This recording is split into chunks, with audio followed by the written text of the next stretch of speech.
This is pretty uninspired. The big bad Dr. Doom kidnapping me just to lure us here to your wretched little island.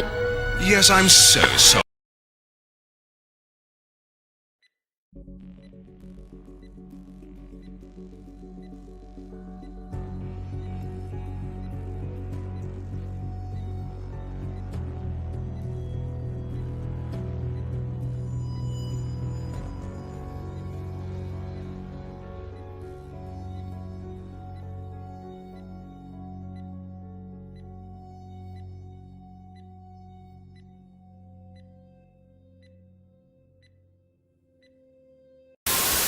Oh dear, I think I know what this is.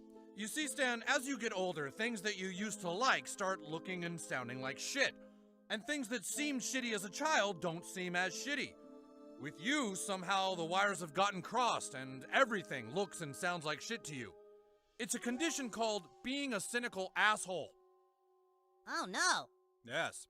And there's no known cure, I'm afraid. Everything just seems shitty and everyone starts to seem shitty and everything they say just starts... It stinks. It stinks. It stinks. Yes, Mr. Sherman, everything stinks. Must everything be boring and sad? How dare you? He always does this. Just to rub it in my face. I can't even get out of this thing. What? You got a Rancor too now? His is bigger. What? Yes. Yours has like big crazy horns and shit. No, his is the cantina. His is the cantina. Oh my god. Edition. Oh my god. Listen, he has spikes. Listen, I'm not grateful. I'm very grateful for the adopted. He's got spikes. Look at him. Well, now he won't stop. See, he plays this game. Like I try to catch up to him, and then he just runs away. Stop running. No, my brother is just the Tard Wrangler of the two of us. He has to lead us around and be like, come on, come. Do you see his spikes? They're orange. Yes, they are. Quite nifty. And yours has big, gnarly horns. What are you crying about? No, his are orange. No, I get that he has the like spikes around his back and stuff that are orange and everything, but you got big, gnarly horns on the freaking head of the Rancor you got. Pretty cool. No, his are orange. Did you want what? You wanted orange? An orange spiked Rancor? Would that have made you feel a little better? No.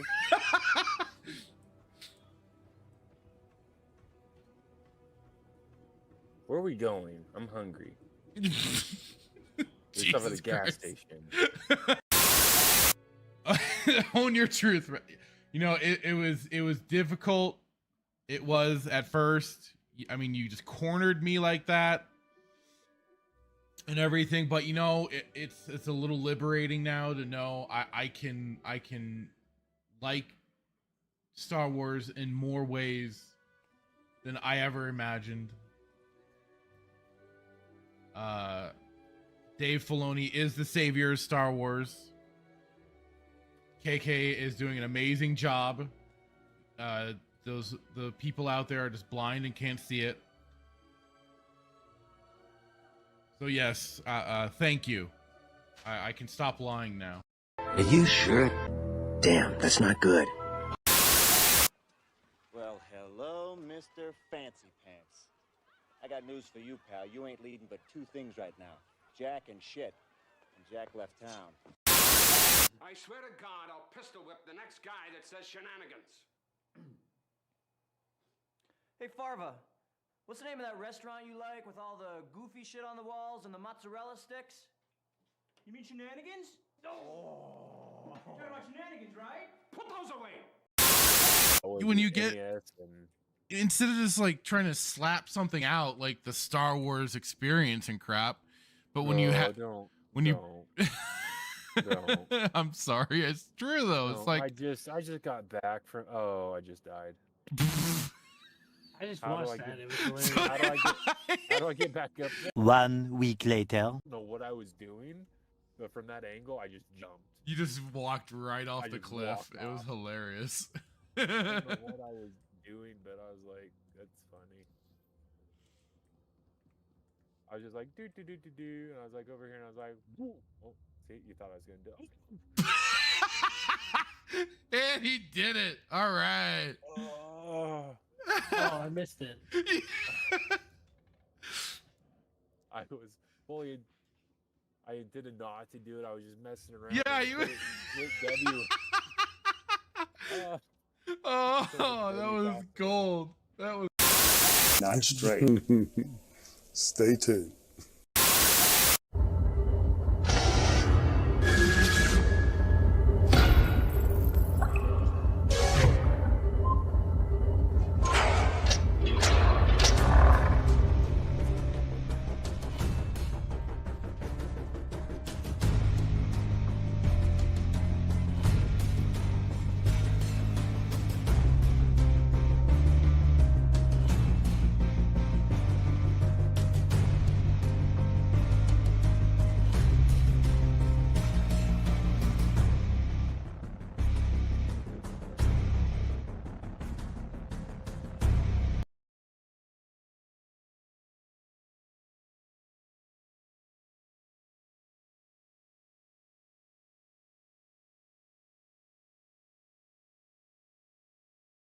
On the disturb. Hello and good evening, everyone. Welcome to another episode of Saturday Night Sith. I am your host, the Fractured Filter, and I don't know what is going on right now. For some reason, Hitman is just instead of his usual image, he appears to have regressed to something else, but I'm your host, the Fractured Filter. We're on Saturday nights at 152. With me, as always, my buddy Jay Hitman. Jay Hitman, how are you tonight, sir? What is going on with my image? What's going on? On the stream, I don't know what happened. I don't know why it suddenly boomer moment, I guess, on my part for not checking ahead of time. But the reactive thing I use for some reason has there we go. I just had to reauthorize the app or the whatever. Oh, they've changed it. That's why they've changed up the UI. Oh boy. They've changed I'm things here. No, you're here. Oh, So is that better? It's my OBS. Was my OBS not working? no. You're fine. Well, you were fine. Hang on.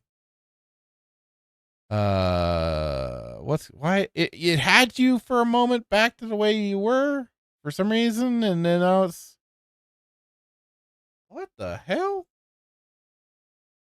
What the Yeah, hold hell? on. Let me see if my OBS is messing. No.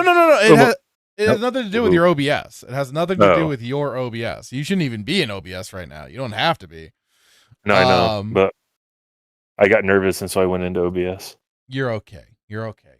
Close that out. You don't need it. But right off the bat, we are starting strong, of course. I'm trying to see now to change it. Like I said, they've changed up this whole thing. Hopefully I can get you back to the way you were. And Wasn't me. it was not you. For once, it was not you. Unnamed back. Sources. Okay. No, why would you do this to me? Why? Shit. This is what happens when you don't check up on things after a while. Set active. There we go. Oh, no, not for me. No, stop it. Keep.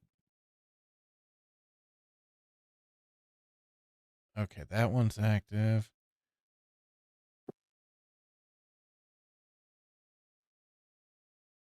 Oh boy. Oh boy. Now it's having me relog in. Let me get to the chat just here really quick. Because we did have first in this time with a first, but I can't bring it up because it was before I had OBS brought up. Was Nightmare. Hello, sir. Hope you're doing well tonight. And of course, also as always, the early bird gets the worm. Miss Melissa Lord, how are you tonight? Saying, hey, Fractured Filter. Hello. Hope you're doing well.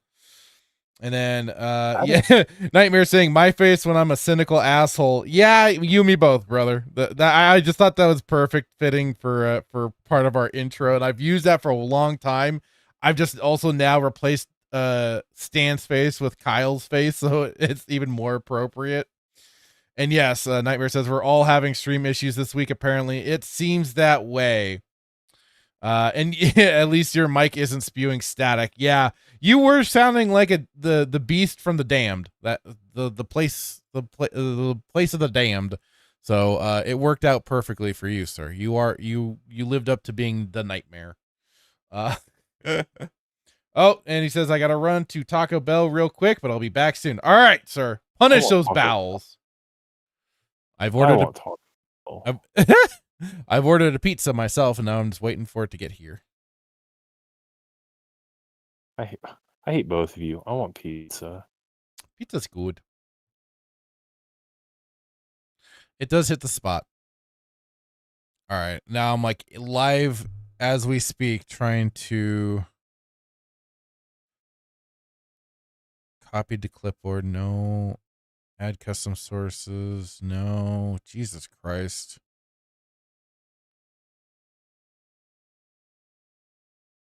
Why do people feel this weird, bizarro need to like change things that don't need to be changed? Like the whole capitalism. It's not. I don't even know if it's that. It's just like you didn't need to change up your. Okay, let me see. 9.3. So now I'm just trying to see where I can get your image. Copy to clipboard. Ay, ay, ay. Oops. No, go back.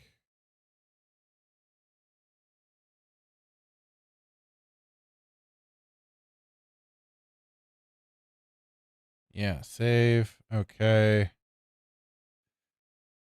That's the legacy.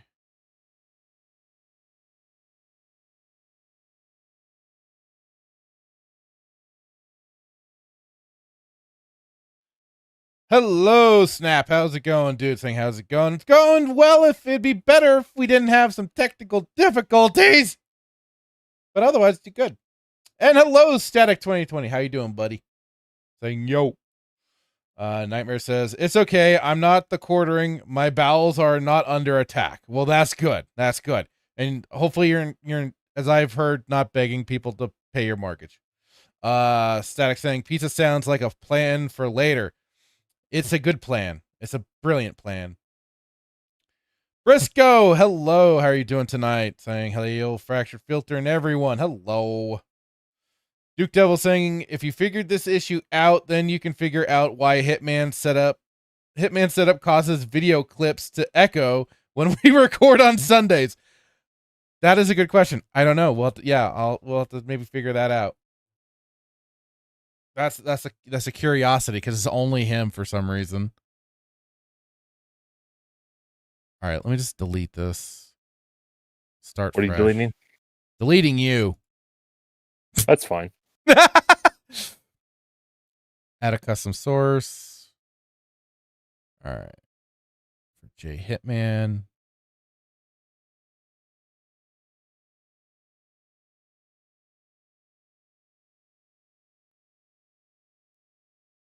No J Hitman's choice. He does not get a choice.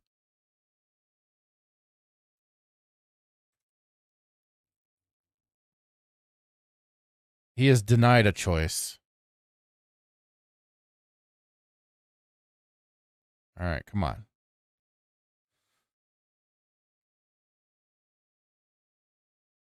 Oh, you got to be kidding me.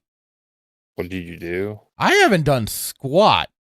Did something? You boomered something? Now I'm getting an internal server error. 404. You have been denied. Well, Snap is not even it's not even OBS tech support. This is just this is it's a third party thing that I use for our little custom setup here, and to have Hitman have a specialized image for the stream. It's this thing called Reactive. And normally, it's been working just fine. But unfortunately, there's been an update to the website, and it's changed all the little things for it. So now Hitman is appearing the way he does, as a block, instead of the image that I had specifically made for him to appear. Let's see. All right, I'm gonna have to finagle something. Let's see.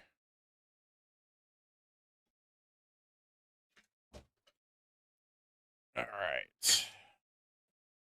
Sweet. Pizza's been delivered. Ordering Okay. pizza right now. All right, here we go. Little scale of sound. Feature chat. Try and see if I can use your Discord. Okay.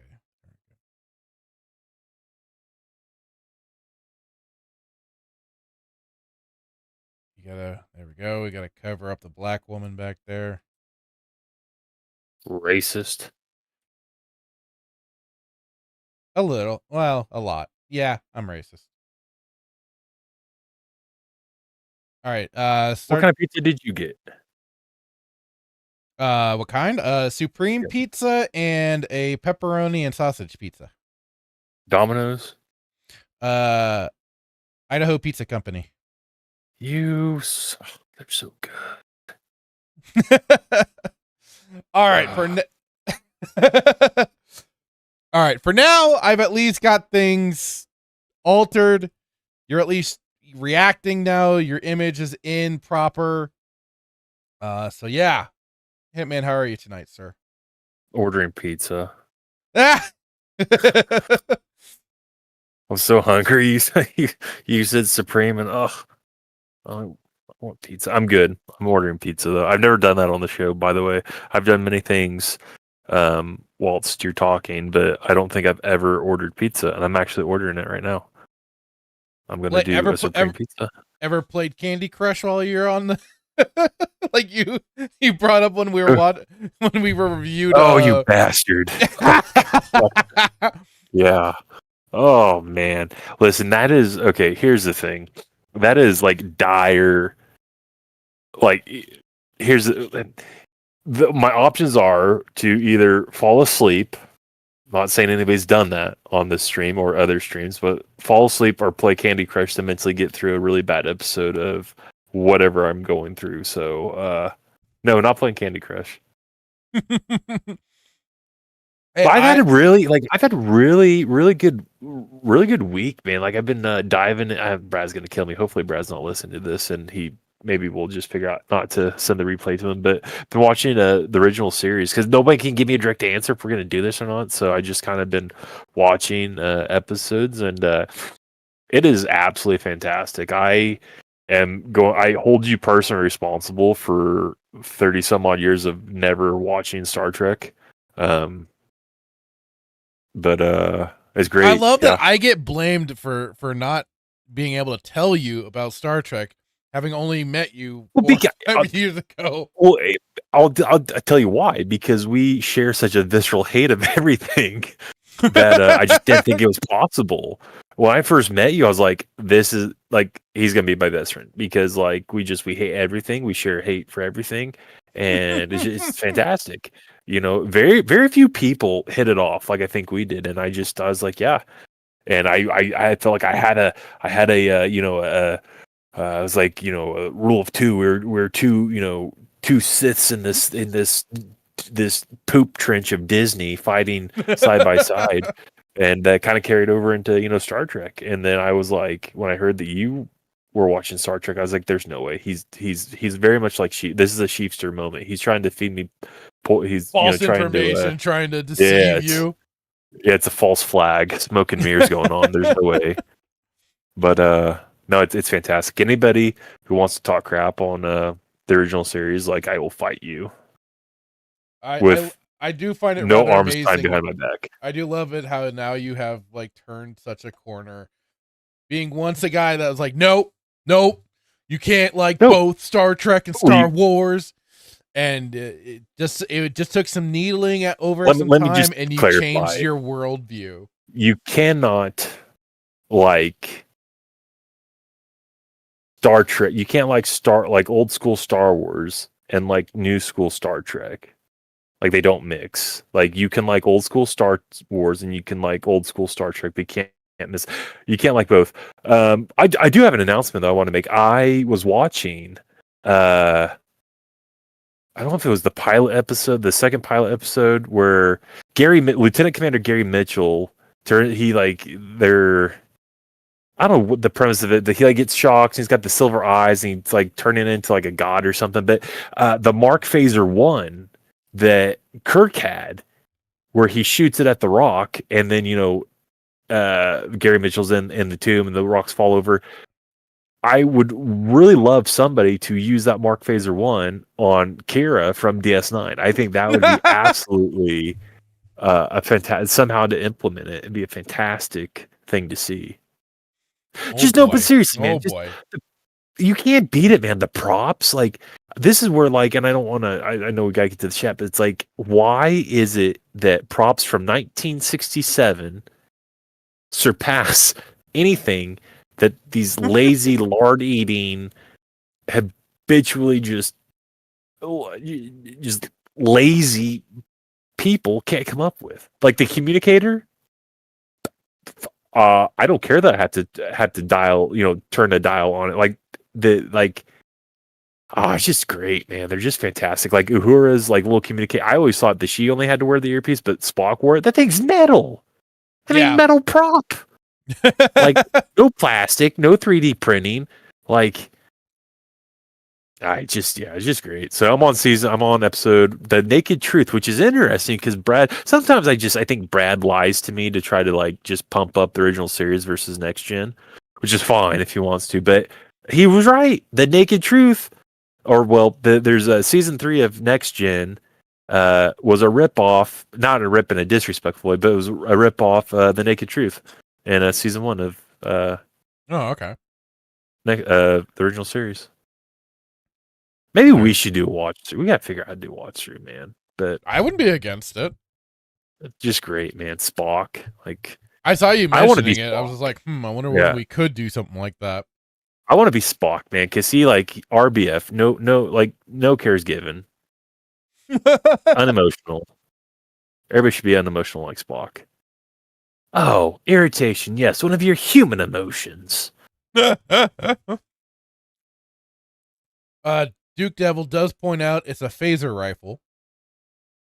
Oh, he is here. He didn't say it. Okay, phaser rifle. Yes, phaser rifle. Still fantastic.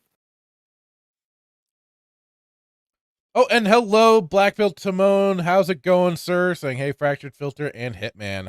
Hello. Hope things are going well, sir. After all, I saw your announcement on Twitter. Hope the change of diet and everything. If anybody does, go and send your energy. Send some positive energy Timon's way. Recently hang on, what was it specifically, just so I know?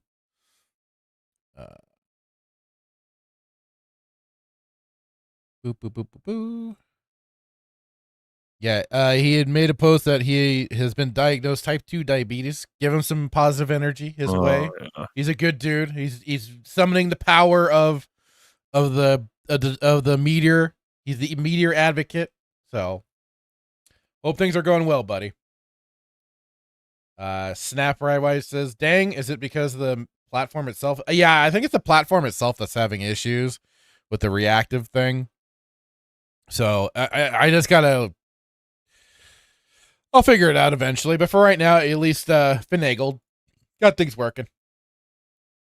And I believe the term is jury-rigged. Jury-rigged. Thank you. And it says, that's the downside of cloud providers. It is, especially when you're trying to do goofy custom stuff like us with this sort of thing. But like I said, for the most part, got it kind of working now. So, or at least jury-rigged something up. Duke Devil this week on Saturday night tech support. Yeah. Apparently now we've made it. Now I've made it that everybody wants to order food. Duke Devil is also think, damn, I gotta order food too. Maybe ramen or pho. Oh, why would you not tell me about ramen before I'm placing this order? Well, you before, so you have not fully placed the order. So, well, I've already. I'm lazy. I don't want to go back. Ramen. Oh. Ramen and pizza. Is that a weird combination? You can combine whatever you want. You're an adult. I tell you what you don't want to ever combine is Chipotle, sushi, and pizza in the same day. You will not leave the toilet. Oh, God. It is more effective than dieter's tea. You will not get your pants off quick enough. Oh boy. Yeah. So don't do the Chipotle and the sushi. Don't recommend. 10 out of 10 don't recommend. Static saying, who fell asleep on a stream? That was me. I did. Well, we were playing what was it? Among Us. No, not Among Us. Sea of Thieves. I fell asleep playing Sea of Thieves. I was close. It was funny. You could hear me snoring in the video. Somebody clip that out.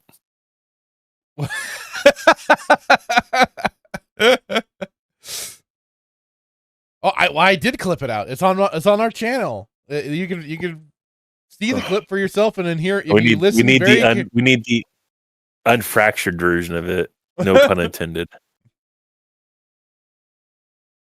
You can hear me. It's funny. And Duke had said no, he's not watching live. Smartass. And he says it's the naked time. Yes, the naked time. Which not ironically enough, was the naked time the thing that the Below Decks did where Brad was like putting his head through the wall? Oh God. Where they were like pooping on walls or something? Or no, the spreading cheeks. What was it? Yeah, they were being none too pleasant, let's say that. I will not watch that. No, I couldn't imagine you would want to.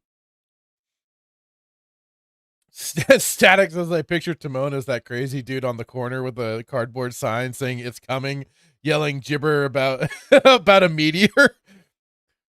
What movie was that? Was that Armageddon? Oh, you name it. There's been a movie that's had the crazy guy with the sign. I think it was Armageddon. Maybe. It might have been. I don't know. The black guy with the cardboard sign is like the end. Or no, it was like the end. The end is nigh. Yeah. I mean, even in like Watchmen, you had Rorschach walking around with the signs like that, if I remember right. Oh, what a when he wasn't, old in his getup. MVP, Rorschach, the goat. And then Static asks, "Who eats soup for dinner?" Are you saying you've never had like chicken and dumpling soup? Oh, so good. I've had ramen plenty of times. I love ramen. Yeah. Static says, I thought Brad wasn't watching live because it's naked time. I don't know. Good question. Brad didn't like the episode though, right? Like his reaction was, I thought, I took it as he didn't like it, but I mean, I watched 30 seconds of it. And I was like, this is not okay. This is not Rick and Morty. okay. No, everything is. Do not move along, and there is things to see here. There's too much to see here. Yes.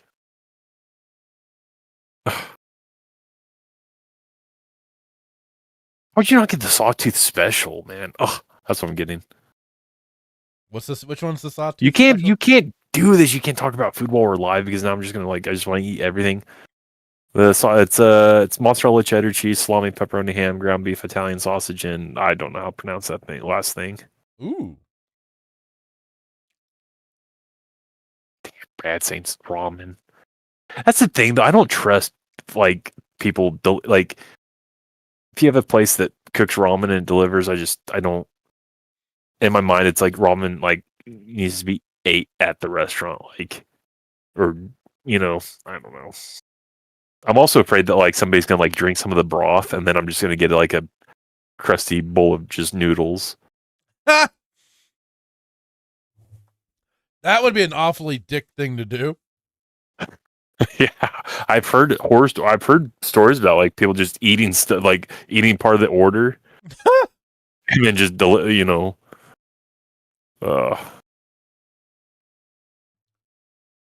Static saying ramen is a waste. No, it's not. I love a good bowl of ramen, especially when you got actual beef and everything in there. Oh, so good.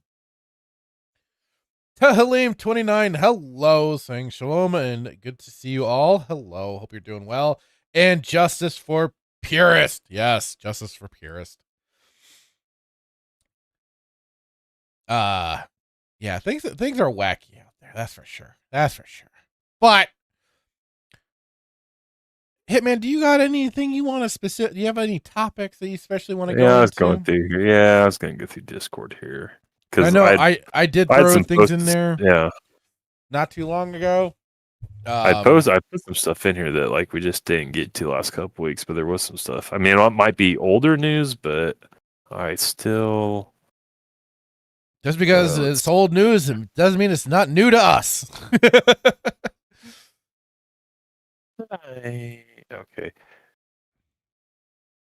Let's see here. Did we go over the Black Superman or the Black Spider-Man race swap thing? No. I don't know if he's actually going to be a Black Spider-Man, but. Well, we talking about the Metal Gear Solid the Delta. Did we go over that one? The remake includes remake of we could take a look at that. We'll see what that's all about. Because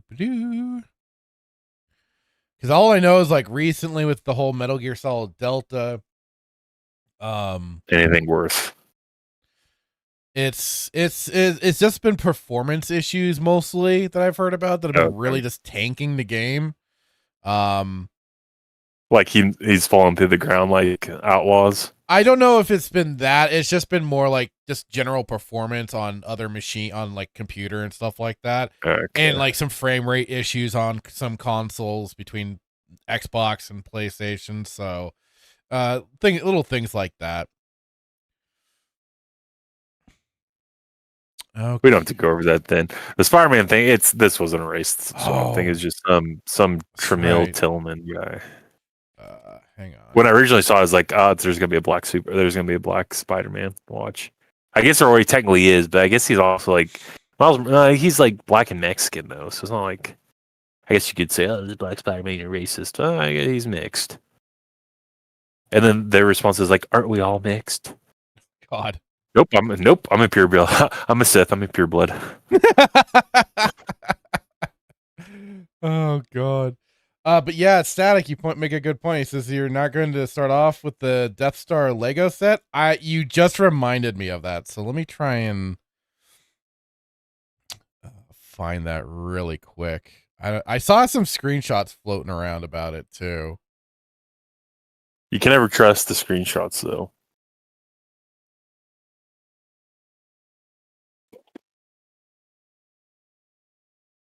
I understand where you're coming from on that one. Saw a screenshot about Back to the Future 4, and somebody was like, "It's fake," and I was like, "No, this is a screenshot. It's true." And it was fake.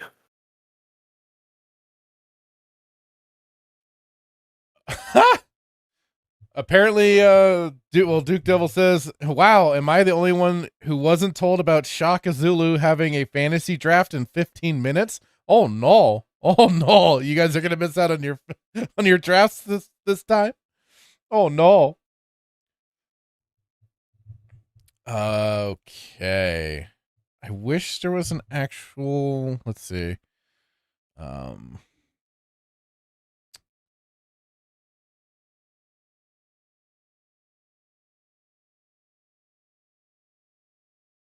Because I see a bunch of posts about it, but not from.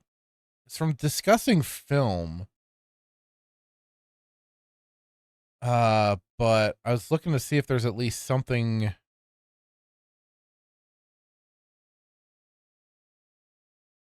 From Lego themselves announcing this. Yeah, look, those bastards don't release anything. They're about as tight inches freaking. Oh, this is from the Japanese Lego. Hang on, let me see if I can get the English.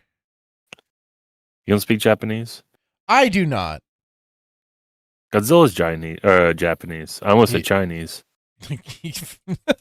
Yes, Godzilla's Japanese. When somebody comes up, if people ever come up to you and tell you that he's Chinese, like, do you get mad? No, I just ignore him. But I've never actually had anybody do that to me, so. Hi, hello. Well, besides Brad, all the time. What? Brad. Bro. You gonna try and throw Brad under the bus like that? Jeez. Rude. I was gonna try to come up with something clever, but I don't know. You just completely flatline. Yeah, I was gonna try to come up with some type of Bajorn vehicle, but they're not smart enough to come up with any vehicles to create vehicles. So, like a buggy, the Puluku and buggy, the equivalent to horse and buggy would be the Puluku and buggy. Okay, here we go. So this is coming from Lego.com itself. This isn't just some rando on X. Here you go, Hitman. There you go. You can see it now. Now here we go for the rest of the chat. Oh, well, that's embarrassing. This is the proper like Death Star Lego that came out years ago. Hang on. Or no, is this the Ultimate? Is this USC or UCS? I mean, what the hell is going on now? Oh, there we go. There we go. Jeez, what the freak? Okay, so yes, folks, here you go. There's the box. There you go. There's the box. But you're only for $1,000 at that. This is $999.99. Coming soon, October 4th, 2025. You are getting a sliver of the Death Star. Not the whole thing, not a whole circular giant beast of a thing, but just half of, a quarter of, a sliver of, whatever you want to say it. Oh, but look at that. You get all these figures for it. Look at that. You got Sidious, you got Vader, you got all the iterations of Luke, well, not all of them. You got the episode 4 Luke, you got Return of the Jedi Luke. You got the Star Wars holiday summer vacation Stormtrooper down here. I'm still mad at you, by the way, that we never watched that series. The holiday special? Oh, the Lego. The summer vacation. Yeah, the Lego. Vacation. Oh God, I didn't know you actually wanted to do that. I mean, there's a lot of stuff I wanted to do back in the day that I would not do today. So.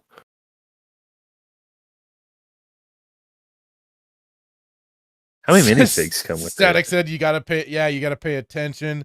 If it's on the internet, it's real. Hey, you can't trust everything you read on the internet. Not everything. There's some things. Some things you can trust. Melissa Lord says, "OMG, these refs! I drive the 1.5 hours to Gainesville. Oh no, oh no." And then says 1,000 is way too much for this, especially. So let's see. Let's get some extra specs on this. So this is for 18 plus. It's for the man children out there. Like us. So 9,023 pieces. Lego Insider. Oh, Lego Insider points. I don't know what that means, but you get Lego Insider points with this. And 38 minifigures. Oh, they have a video. Oh, let's go. Accept all. Let's go. Let's go. Let me make sure you got audio for this.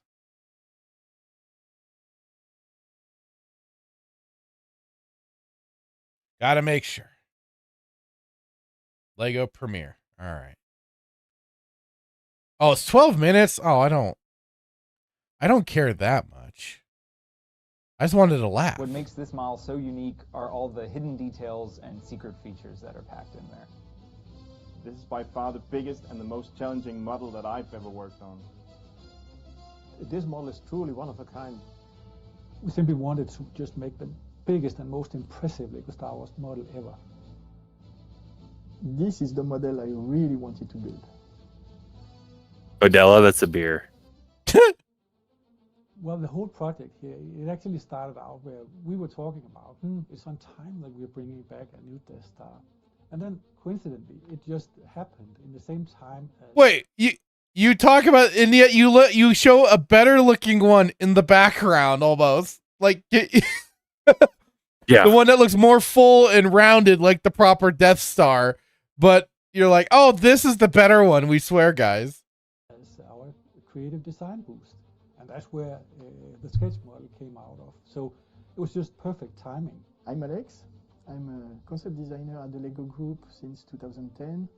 And this is the model... He doesn't sound Swiss. He sounds French. Boost week. A lot of the stuff I build it thinking about what I would have liked as a kid, you know. Like, for me, this is very important, you know. I always think about the toys more than anything else. I always love these cross sections of little bases, little secret areas. I could notice the excitement, you know, people passing by and saying, "Oh yeah, what is this? It will be so great!" And yeah, so this encouraged me to every day, you know, to come early in the morning, leaving very late at night. But it was worth it. So the very first thing we did when we approached this project was to decide the actual size of the final model. We knew we wanted to be big, and it ended up being very close to the size of the concept model. We picked up a pen and a paper and draw a schematics of the Death Star, so we can... I wish there was a way to fast forward to actually see what... Go. So I have actually that paper here with me, the original one. And as you can see, all the rooms are laid out. And it would make sense for us to, for example, put the trash compactor on the bottom, because in the movie it's on the lower levels, and the Emperor's throne room would be somewhere. You know, I'm just curious how accurate that is from like the actual schematics of like the Death Star, which I guess it doesn't really matter because it's just a Lego. But the greater point of all this is you've got three of the most fantastical Death Star Legos in the background, and then you give us this slop. I don't know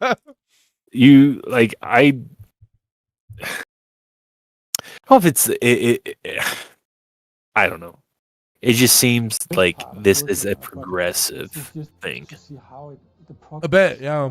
You know, the very first sketch model, and how the whole development phase. Like what? In a final product. It's a big model. Actually, it's the biggest. It's not a big model ever. However, it's not. I wish they would show something for more comparison of size. That is pretty narrow. Means that you can actually put it on a shelf that's not too big. We did consider the fact that the model could be hanged on a wall, but was quickly dismissed. It weighs more than 8 kilos. when you're finished. So How 8 much is? kilos? What is that? I don't know. Let's look that up. I was 8 hoping kilos, you knew 2 off the pounds. bat. Is it? Let's see. You say 8 kilos? It is 17 pounds. It doesn't look like it's 17 pounds. But maybe it is. It's all the plastic crap. Really big challenge to hang this on the wall. Having said that, I did try to make the footprint as small as possible. Well, from the start, we had to think about that this was actually one of the biggest models we've done. Can you guys not hear? I see it's getting it's got. Maybe I just need to turn it up. I mean, all you're hearing is a bunch of nerds talking, anyways, Neo. But hi, Neo. How's it going, dude? Hope you're doing well. Bunch of Swiss nerds. Nightmare French, but he hasn't surrendered once. And he says, "I see. I came back in time for soy." It's pretty accurate.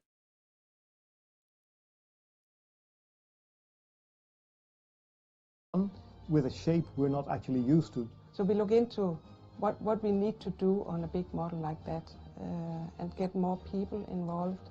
We try to influence it in a way that will make it more enjoyable, easier to build for the different age groups. Think about the elements you're using. If things can be built in a multitude of ways, then they can actually choose the best angle and the best way of building it. This set breaks a few records. It's the biggest LEGO Star Wars sets ever, and it's also the set with the biggest amount of minifigures. Hopefully it sounds ever. better now, guys. It comes with 38 minifigures. So as a graphic designer, I'm in charge of all the decorated elements that go into the SKU. So that's things like stickers and minifigures mostly. And there were quite a few minifigures in this one. This Death Star is kind of a mashup of the New Hope Death Star and the Return of the Jedi Death Star, so there are a lot of characters that just simply need to be there. You have the Millennium Falcon crew, you have Grand Moff Tarkin and all the Imperial officers that are in the conference room with him, the Emperor and his guards, a whole contingent of different types of troopers, and then, of course, there's a bunch of staff and crew members that kind of keep the battle station running. Plenty of characters are returning that have gotten fresh new designs, among them like Luke, Obi-Wan, Tarkin, the list goes on and on. But there are also a bunch that are special characters we've never had a chance to make before, and this was the perfect time to do that. The Imperial Dignitary is a character that is really only seen on screen for a couple seconds, maybe, but I've always been very curious about it. You don't know? A couple Mateo, seconds. the element designer on the set, made a brand new hat element for him, and I really do enjoy the kind of pop of color that he lends to the character lineup. Another one. I mean, the thing is, too, the video is even a little quiet for me. I can't even like turn it up I for have me. been trying to find an excuse to put him in a set for a very, very long time. Who's He's such this? a cool character. Trying to find an excuse to put him in a set for of my new favorite characters is Galen Erso. Oh my Trying to find an gosh. excuse to put him in a set No. for a very, very long time. He's such a cool character. And finally, we had the perfect chance with the Death Star, seeing Yeah, as he was you such a had to figure that was going to critical be coming part of sooner getting or the Death Star later. created, and I guess technically also destroyed. Rewind Yes, that. the This guy Galen literally Erso- just spewed a bunch of lies. A critical part of getting the Death and finally, we had the perfect chance with the Death Star, seeing as he was such a critical part of getting the Death Star created, and I guess technically also Like, how destroyed. would it feel This to is the just Galen be Erso minifigure because it's not technically. like how would it feel to be on to film a video that would go out on a national level, if not like a world, like to reach every Lego person on the world in the world, and say that Galen Erso was a critical part of the Death establishing Star. it. Yeah, like I can't.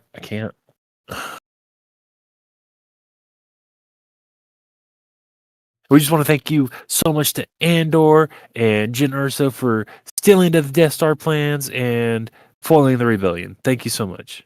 Or foiling the Empire.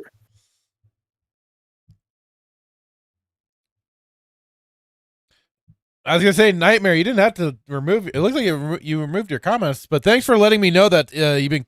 Oh no, wait, no, just social stream ninja's being retarded. It suddenly like wiped out the comments from you. What the hell? You have a little leprechaun in the background, just like destroying things. I guess I do. What the?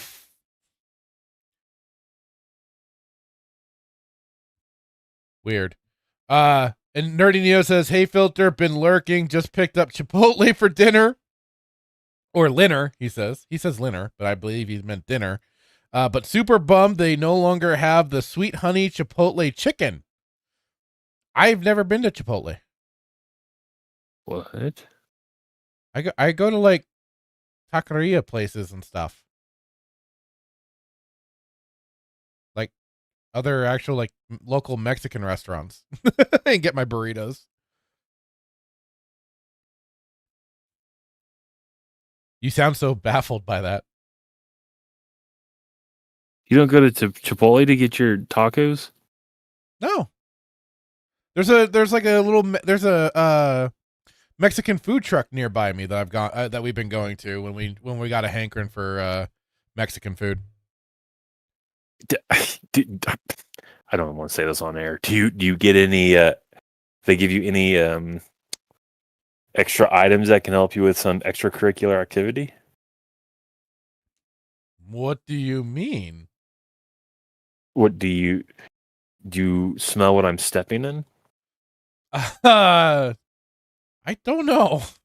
I don't know with you sometimes. I have this negative presupposition about food trucks, especially food trucks of in different areas. I think they're a front business. Oh, really? Yes, for a much larger enterprise. And that would be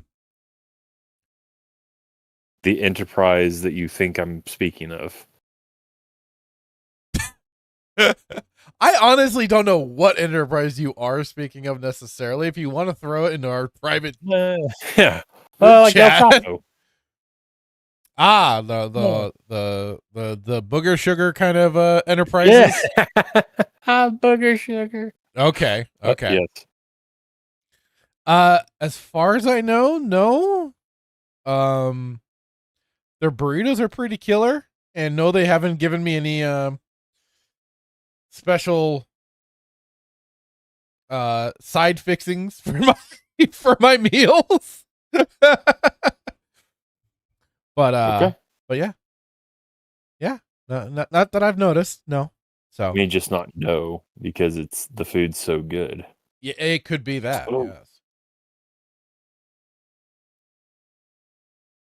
I can't with this video. It's just a bunch of stupid people. Yeah, I think I'm done with it too. Yeah. So yeah, it's rather amusing that what they're trying to pump for this this quarter of a Death Star with a bunch of scenes, yes, replicated from some of the movies. Like, here's the thing. So the guy, one of the things I did say, he's like, was talking about like kind of like wanting to either hang it on a wall or hang it from a wall or display it, and it's like I understand that, and I never had that Death Star, the original Death Star, Lego Death Star that came out. And I wish I would have been into Legos at the time because it's a fantastic piece. But I mean, that thing was pretty large. So it's like if you're going to display that, like, but that goes for anybody who loves Legos and builds Legos, like, and if your whole like premise is to display them, like, you already have an idea of how you're going to do it, right? So the fact that he's like, oh well, we wanted to keep the size in mind and everything is like, okay, fine, but this is still a freaking, like, this is no thicker than a banana. I mean, it's certainly. I mean, if it's 17 pounds. Okay, so here's some scale. Here's, I guess, some bit of scale. No, it's not. I don't. It's not the best, but it's something, I guess. Hang on, let's see.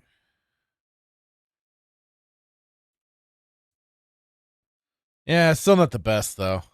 No, not for $1,000. No, not for $1,000. Do you think okay? So like, just comparatively, and I don't know if we how to pull it up, but like, so that's $1,000 compared to, let's say, the AT-AT that was, I think, going for like $899. Granted, you've got, it's the Death Star versus the the AT-AT Walker, but I felt like you got more bang for your buck with the AT-AT than you did for. So there's two of them, or there's The one that the there's UCS one that's there's this one here, retired that product. Yeah, that's the USC.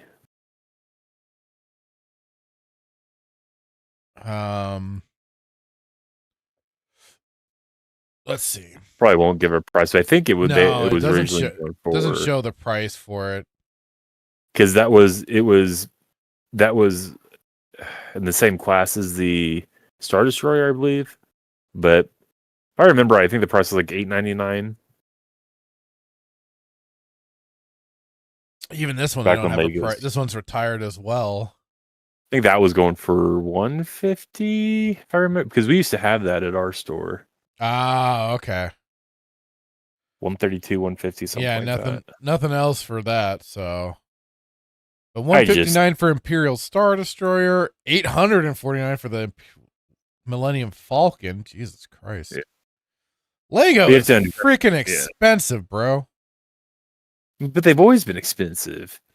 It's always been, but the thing that changes is the prices go up, but the amount of pieces you get go down. So, and you can't tell me that like creating these plastic pieces are more expensive now than they were when like the inception of Lego, Yeah, I don't see the appeal to this one. Yes, it's I think the biggest appeal is going to be the minifigs. I feel like and again, this is just my opinion. I feel like within collectors, like collectors want minifigs over the actual like product. I could be wrong. I'm not an authority on it, but I've heard a lot. I've heard a lot of chat. I'll give you an example. There's when Lego did a Bespin Cloud City figure or a display, and there's the Boba Fett from the Cloud City. I forget when it was made, but that's neither here nor there. But that Boba Fett that little minifig is, last time I checked a couple years ago, was like $500-$600 just for that minifig. Just for a minifigure? God. Just for that mini, because it was the best. I'll think pulled up, but yeah. So I just feel like there's just this, like, you're collecting the minifigs, or there's like a want to get the minifigs, right? That's the incentive to buy.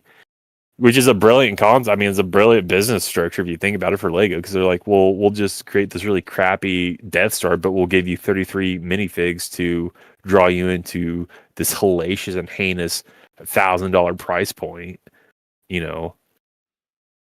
So, again, I'm not super knowledgeable about Lego. I do follow the Ultimate Series collection.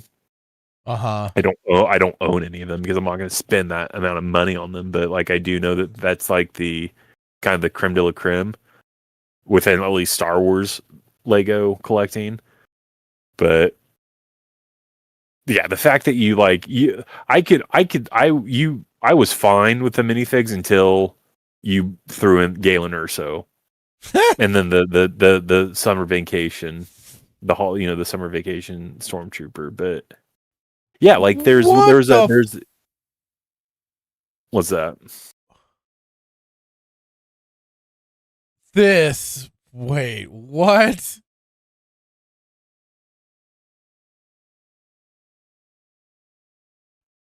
I'll put it, at least I'll share it for you in just a moment. But a Lego Star Wars minifig, Star Wars 0325 Watto, dark bluish gray hands, 2011, $10,000 or best offer. Where's that at? Hang on, it's on eBay. Oh, there you go. You should be able to see it now. Oh, yeah. What? Is that just somebody asking for it? Or is that what it's valued at? I don't know. It just says or best offer.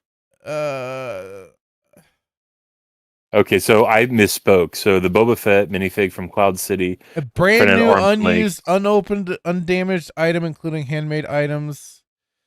What the fuck? I'm gonna put this in Discord. Okay, okay. So this one is just a ridiculous one I happen to have found. There's other ones that are still Look at not. what I sent you. There's like $40, $60, $71 for this stupid minifigure. Really? God damn, man. Pull up the one I sent you. This is the Boba Fett I was talking. So I was way off the price. Brick economy.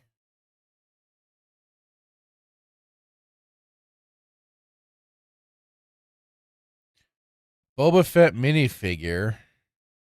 Value at $2,000? $2,000 to $5,000, but depending on the condition. But yeah, I'm just seeing the minifig pricing right there. So hang on, let me. Isn't that insane? Oh, I scrolled in too far. Dude, that is insane. So check this out, though. I'll send this one, and then we can move on if you want. But or I can try. All right, let me try to see if I can find that Watto.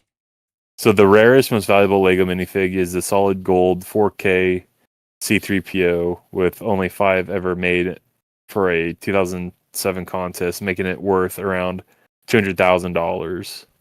Wow. Okay, so I found the Watto. I see a little more. Still, this just seems ridiculous. $42, $56, $247. What the hell? What the hell? So does this make you want to get into Legos? No. The only Lego thing that's what I'm telling you. The only Lego thing I've gotten was a birthday present from my brother, which was the Back to the Future DeLorean. But that's only because it's Back to the Future. And that's the only thing I'm ever probably going to get Lego wise.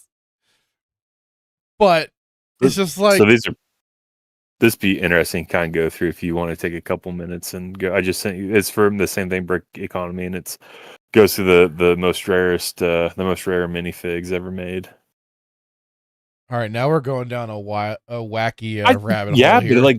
but well, and the reason why I bring it up and I want to do this is because in my biased opinion, I think the minifigs are what people will drive. So you're saying because of they did remakes or redo designs for Obi-Wan and stuff, and now the Galen Erso, the new edition, only with this Death Star presently. Yeah. Or at least this version of him. Yeah. Superman 7,000, Spider-Man 5,000. Yeah. There's the C3PO at basically $3,000. But just think about that really quick, right? So this Superman is valued at almost $7,500. What do you think the actual leg where the Lego that he came with, right?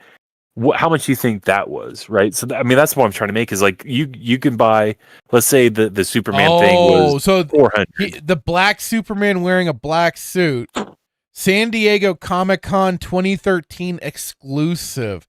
Yeah. Oh, so that's where they're getting this value from. Some of these prices.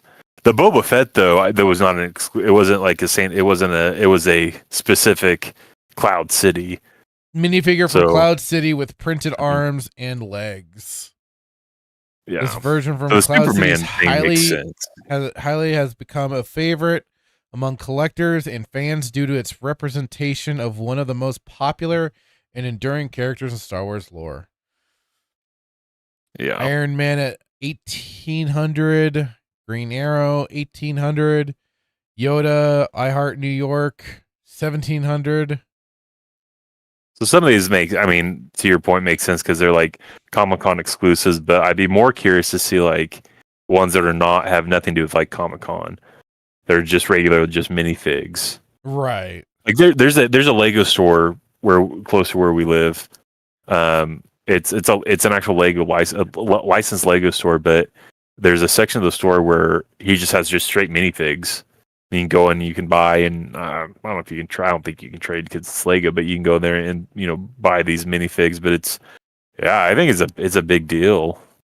Dude, this is just wild. Yeah. Oh, piss off! I don't want to. Okay, Like, that is just yeah. insane. Yeah.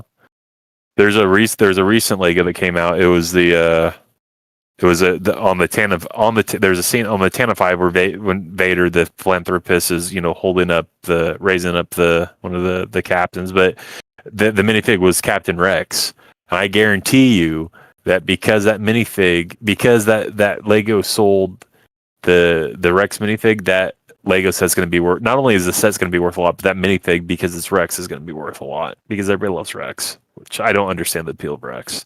I'm not a Rex guy. Lego Star Wars Finch Dallow minifig is introduced in 2018 and set Resistance Bomber, but he's like shot up in value. Apparently, it seems. Jesus Christ! I'm surprised this doesn't make you want to go buy some Legos. It doesn't, honestly. Right. I mean, the only reason that even I had like an appeal towards back the DeLorean was just because it's Back to the Future. That's it. He's like, I don't care that it's Lego. I just wanted the DeLorean. Yeah, that is kind of it. It's like, and I do still need to put it together. I was thinking of doing a stream of that. You should probably just keep it in the box. Well, yeah, you probably should build it. Don't let it sit in the box. But yeah, dude, that is just crazy. All with this sort of stuff in mind. Yeah. But that's why I bring it up. It's like, so it's like your. This is my subjective opinion, but this is why I've said it. I feel like they throw $1,000 price point on this because you're getting 33 minifigs out of it.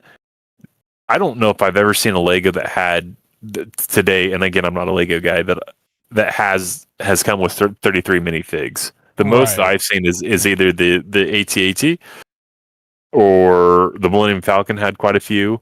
But I mean that's a crazy amount of minifigs to have with a build. Huh. Yeah. Again, if you got a little bit more, like a couple more slivers of the Death Star, then like maybe like half, I could. You might have a little bit more of a a leg to stand on, but. You have a sliver in this box. I mean, that's ridiculous. You don't need this size box for that little sliver of a Death Star. Like, that's crazy. Well, it's like the thing is too is like you only get one Vader. You only get one of any given character. So it's like, yeah, they show it with like these scenes being recreated, but you still have to like then if you want all of it recreated, you still have to like put together like. Yeah. You'd have to get your own other additional minifigures for it all. Right. So, dude, it is like a racket going on. Jesus. I'm telling you, it's like the minifigs are the crack. My God, man. They're like the little extra DLC you buy for these builds. How many did it say how many pieces it was? Because it said it was 9,023 pieces. Because when there's a guy at work, and I'll put him in the private chat, but like, so I'll make the comment about like, because he's a Lego guy, and I'm like, man, this is like a crazy, expensive building. He's like, actually, it's really not that expensive when you think of how many pieces it comes with, and then he does the math. It's like 10 cents, whatever it is, X amount of cents for every piece of plastic or whatnot, but.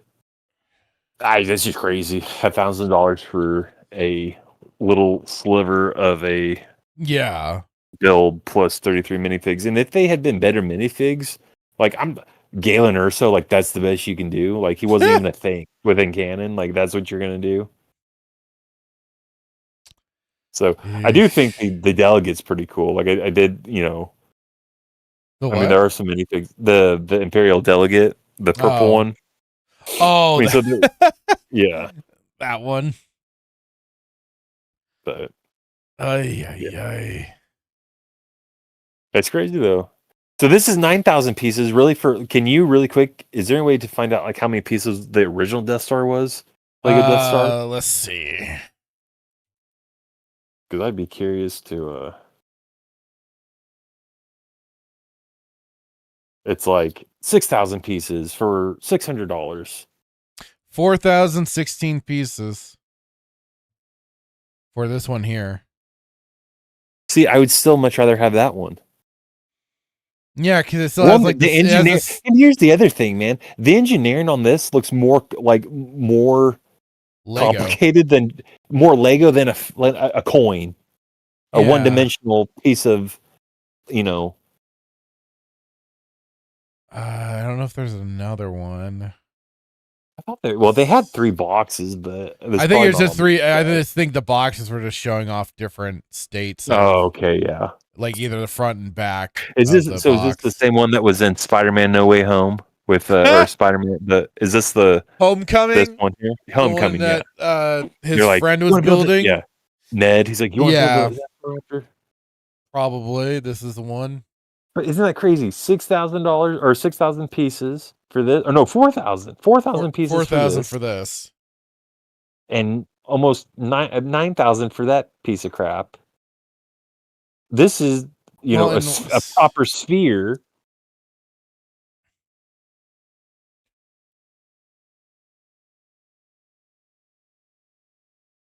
So let's see. I don't know. I don't want to. I don't. So like this one, I'm seeing at like $400 in some places. Oh, there's the Lego Death Star 2 at 700. Oh, pre-owned on eBay. Yeesh. Still just giving me this one though. But I was trying to find the original retail price, but I wasn't finding anything. Oh wait, here we go. I think it was priced at $269.99. That's like before things like now inflation and probably whatever other BS for it. So, yeah.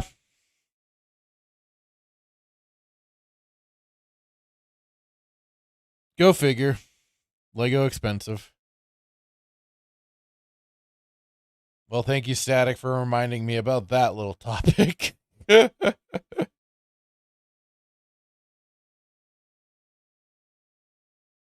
Close that out. Okay. Hitman, are you still there? Hitman's gone quiet. Okay. I'll go to the chat. Let's see. Where were we? Nightmare says he removed the dupe comment. Oh, well, the funny thing is when you removed the duplicate comment, it removed in the social stream ninja, like all your other comments.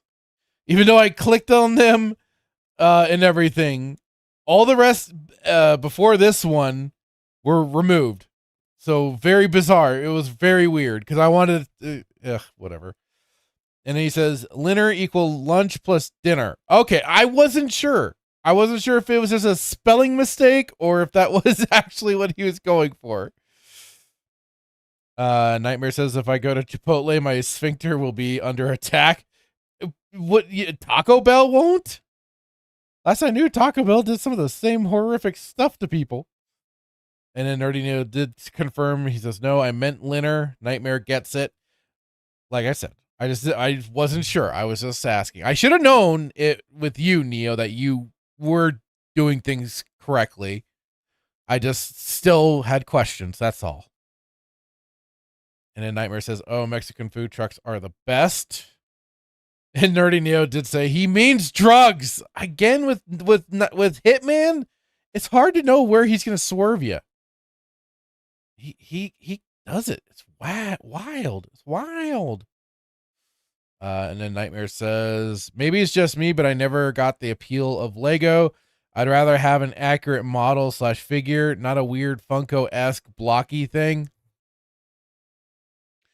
Yeah, I get that. I never got into Legos myself. I can see like some of the appeal, especially if you're just going off of like just like a bunch of bricks in a tub, and you're just letting your imagination, take off, and you're just building whatever you want to build.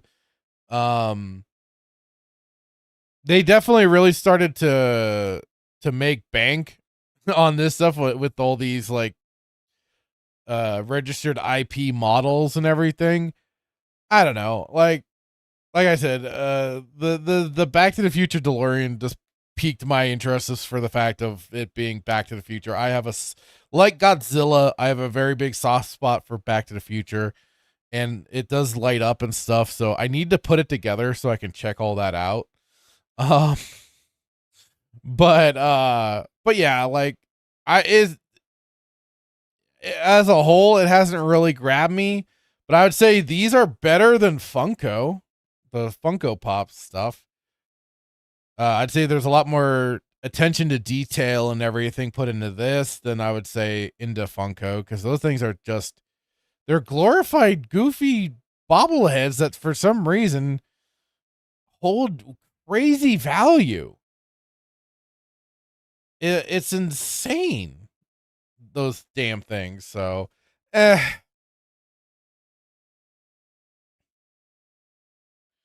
Briscoe says the only fake fans want the Galen Urso minifigure. Goddamn right.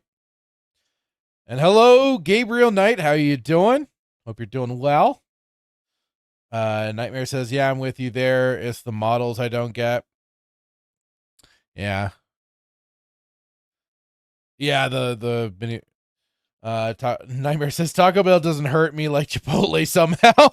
Well, that's good. At least you know one that doesn't bring about pain. Oh, sorry, Beck. I had to step off. That was sudden too. He just suddenly vanished on me. Jeez. It's the whole Houdini. A little Houdini, yes. Yeah, because I thought pizza's on its way. Oh, you ordered your pizza. Good. Yeah, thanks to you, because you decided to order pizza without my knowledge. It worked out to my benefit too. While we had that video playing for the Lego, I went and got more pizza. Oh yeah. Well, my goodness, 12-minute video. Might as well get 12 slices per minute.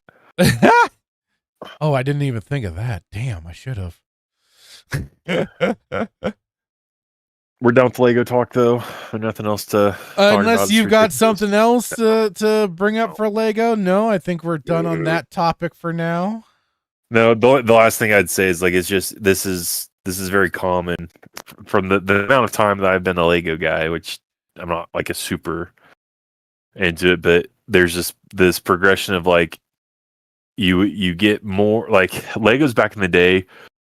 I felt where you got more for your more bang for your buck. They look better, and then there's this progression of like just decrepitness. Like you get less pieces. They look, they're more. I don't know. It's like Legos back in the day look better than they do today, and it's like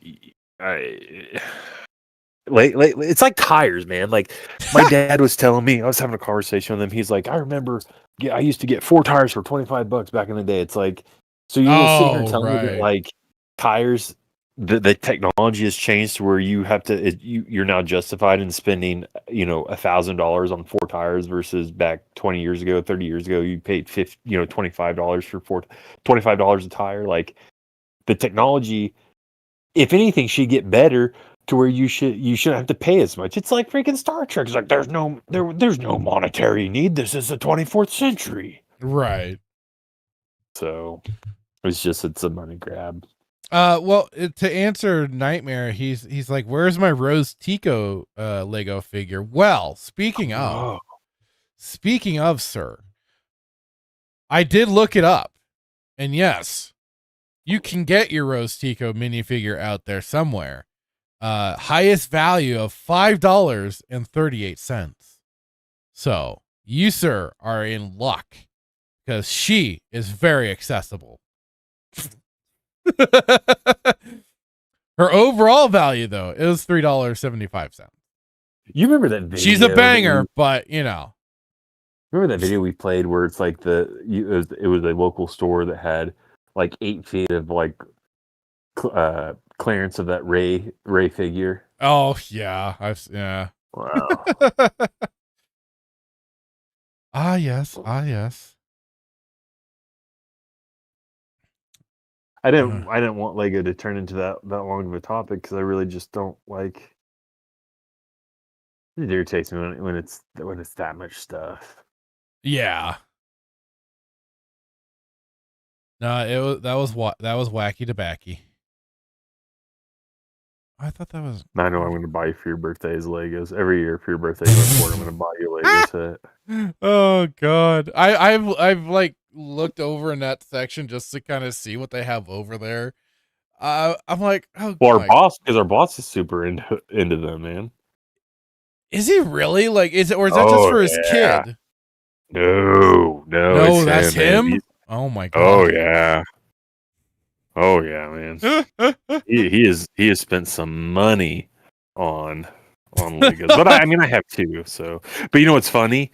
I recently I was cleaning my room because I had them displayed, and I just threw them all. I got to a point where it's like you build them and then they just take up room. They just take up space. So much space. I was like, you know, I don't want this stuff anymore, and I just threw everything away. So I still have my Legos that are still in the box. Like I have like the busts and everything. Oh but yeah, they're in storage. But like I've thrown everything that I used to display. I was like, because like I don't want them.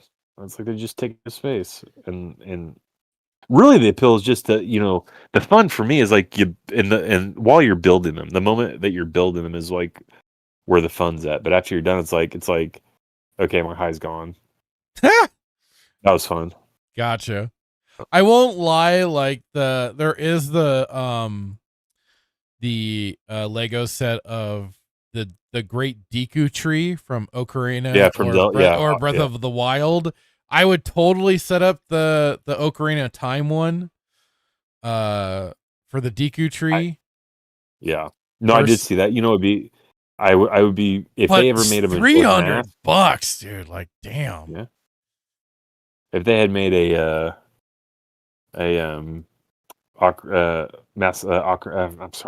Mask one, I'd buy it. I got into this argument with Nerdy. I was like, it wasn't an argument, but it's like I'm a Majora's guy through and through. Even though technically, and to his credit, he did tell me that like you get more bang for your buck with Ocarina.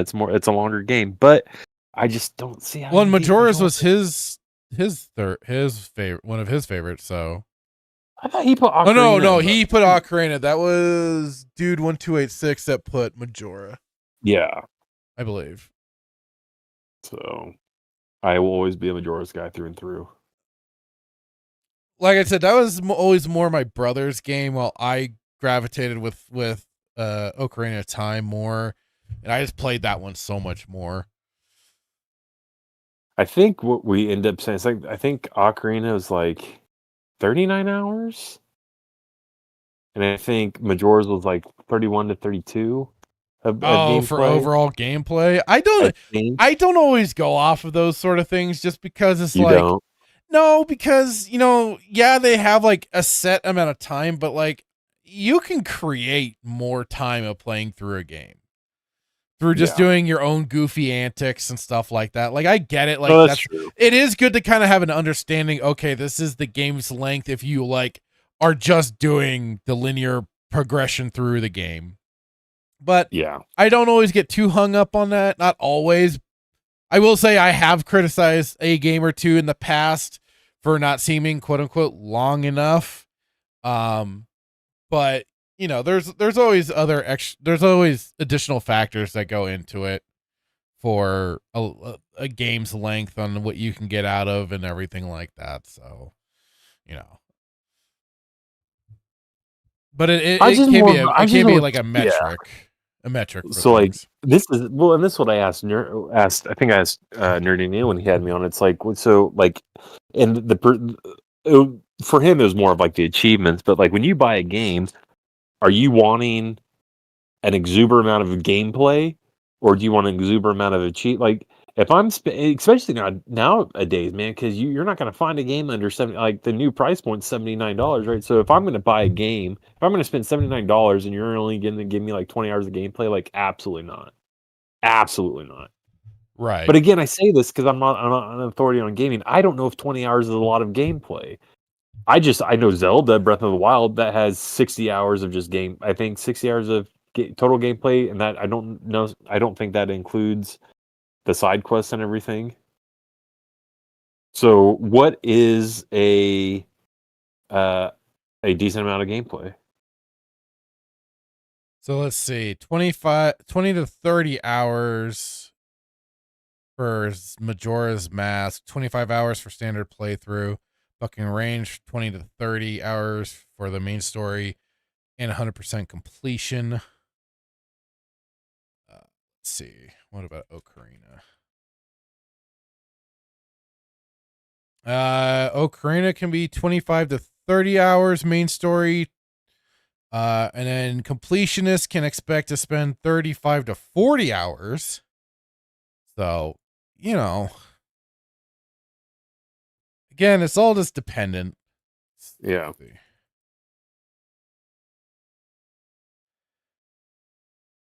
Huh. I could have sworn I heard differently. So like I looked up one of my longtime favorite games, Final Fantasy VII, the original. And the original game can be taken from 35 to 50 hours for a standard playthrough and up to 80 hours for a completionist run. So, but I mean, that's also a different style of gameplay of a role playing game versus an action adventure game. Though some people do consider Legend of Zelda with some role play RPG mechanics. So, again, take it for what you will. But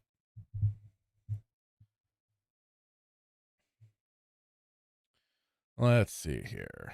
Nightmare said Lego inflation. I imagine that's both the phenomenon and someone's fetish. Yes. Tehalim29 says EVS is looking for his Rose Tico blow up doll. Oh no. Oh no. And Nightmare says EVS used to collect Rose Ticos.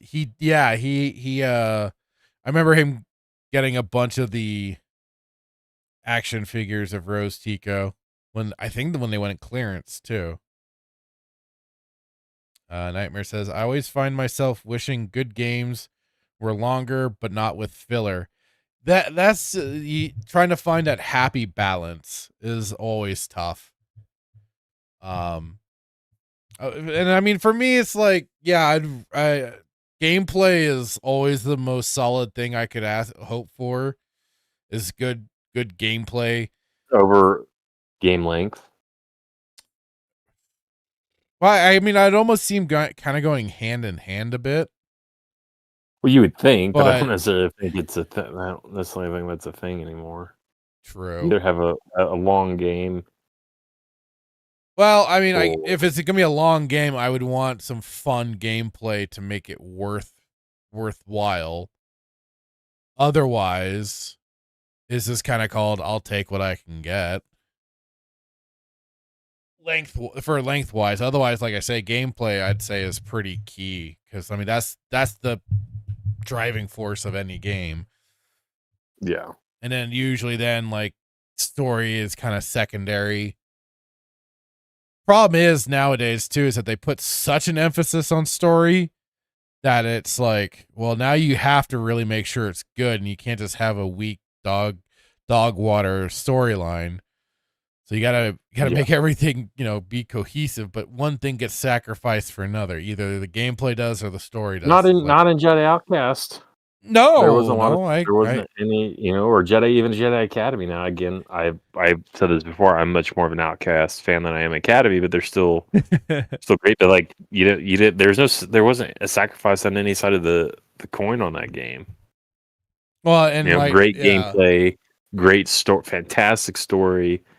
Great gameplay. It's really hard to find something bad about those games. Like for me, yeah. I don't even like. I'm curious to see like how hard it would be to play that game on a computer on a PC because I've always played on console. But I don't think it would probably make that much of a difference. Yeah. Ooh. What was the one game that you said had dodgy? Oh, Shadows of the Empire. Yeah, I've usually said when it's come to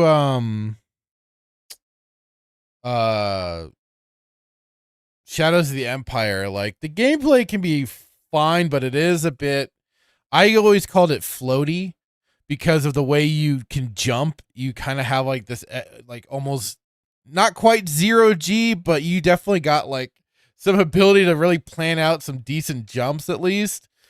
And it can be kind of seen as a little stiff for some of the movement, but you know, if you're already adjusted to old school games, it's not a big stretch. Yeah. But I always do. I will caution people on certain things that, you know, so like I love the game to death. I'll still replay it, flaws and all, to some that would see it that way. But you know, I'm realistic. It's like, yeah, I still love the game. I think it's great, but be aware that you're going to have to kind of get used to how you jump and move around in it because it's not a typical third person shooter. Yeah. So, you know, This is interesting because I've seen people play. I played on 64, but I wonder if it playing plays it on the 64 is like probably right now the best way to do it. Really? Until I hope,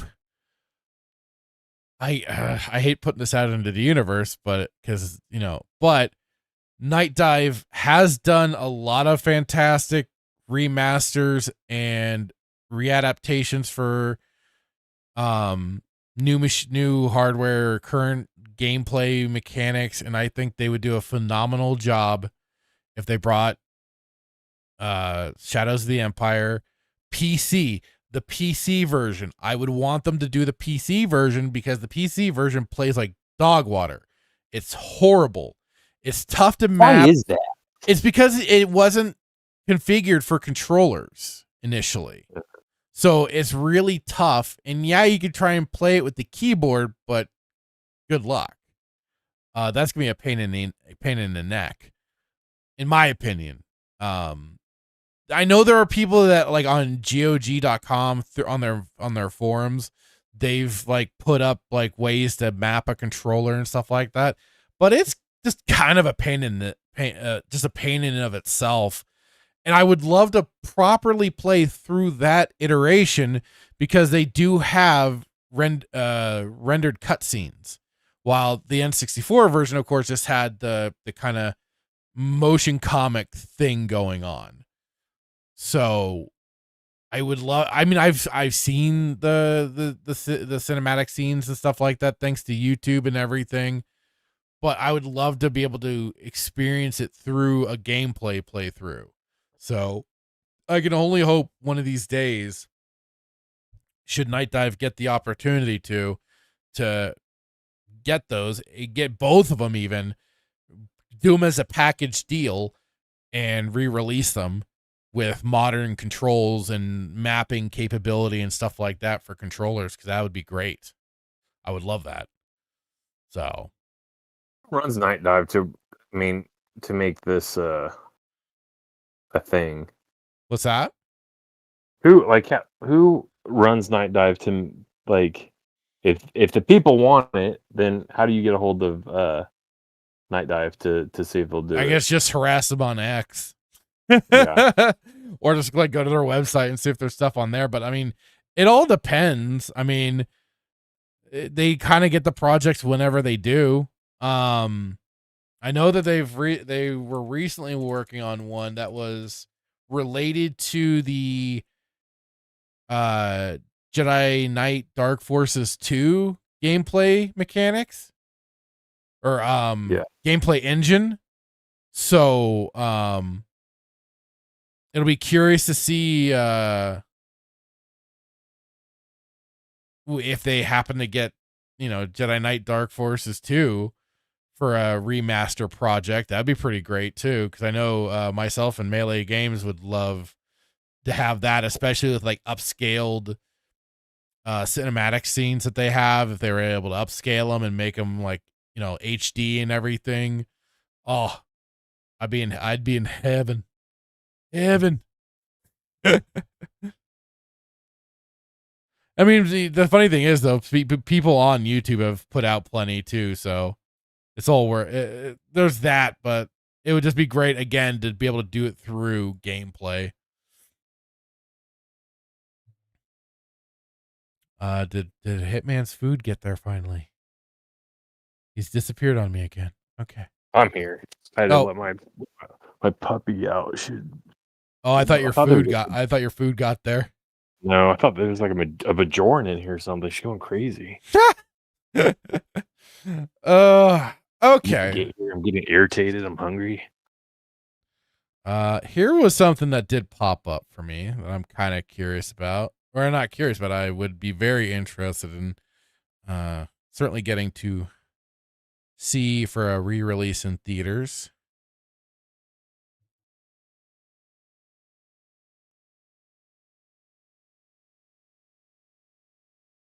Let me make sure it's selected for Brave. There we go.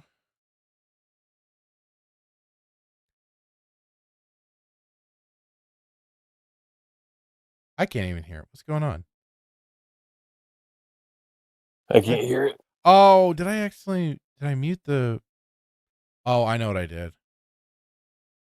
I'd muted the browser itself. Because I had a... What's so exciting? Oh, piss off! Stupid. I don't care. Go away. So yeah, for the 40th anniversary of Back to the Future, we're gonna be throwing it back out into theaters. From what I saw here in the description, it was saying, watch the 40th anniversary re-release trailers, Back to the Future, the classic sci-fi time traveling adventure. But let's see, where was it they said? See, I don't get this. They say re-release of the Steven Spielberg classic. It's not his. He was just a producer. He had... I thought it was his. Bob Gale and Robert Zemeckis were behind it. Spielberg was just... Don't you start with me. No, you start with me. No. Are you... I thought he was credited as the... He's the producer on it. And whatever the hell that generally means, fuck all knows. But he didn't... Bob Gale? He didn't direct it. He didn't, do anything else with it other than basically kind of, yes, help get it, maybe get it funding and stuff like that. But otherwise... Then why is he credited to it? I don't know. This has been like the most obnoxious thing I've seen on the internet regarding this movie, is the fact that it's miscredited to him. I swear, these people in there taking credit for things. Just like his little protege, Jar Jar Abrams, basically, re-releasing A New Hope just under the title of Force Awakens. You're sure? Very. Because people will have you know. Oh my God. That it would appear that he had something to do with Back to the Future. I don't even know who Bob Gale is. He's been the main force behind keeping Back to the Future untainted by remakes. We've talked about him on the channel. We've talked about him on Saturday Night Sith. I thought that was Tony Gilroy. What? No. Potato, tomato.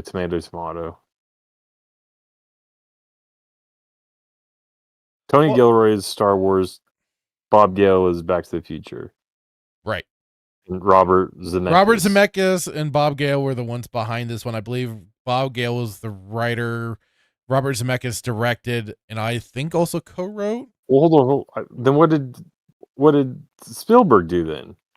I thought he directed it. No, he got them coffee. No. So yeah, director Robert Zemeckis, writers Robert Zemeckis and Bob Gale. Seriously, But though, then what did the Spielberg thing do? is, and to Nightmare's point, Nightmare does point out Spielberg is the big name for marketing purposes. I would say was the big name. He was it when it was needing to be first released. Because yes, it's like for if you like look at the poster, it says Spielberg presents Back to the Future, but it says underneath that a Robert Zemeckis film. So he's presenting, producing, whatever you want to say it is, but not directing. That's where the Robert Zemeckis film comes in.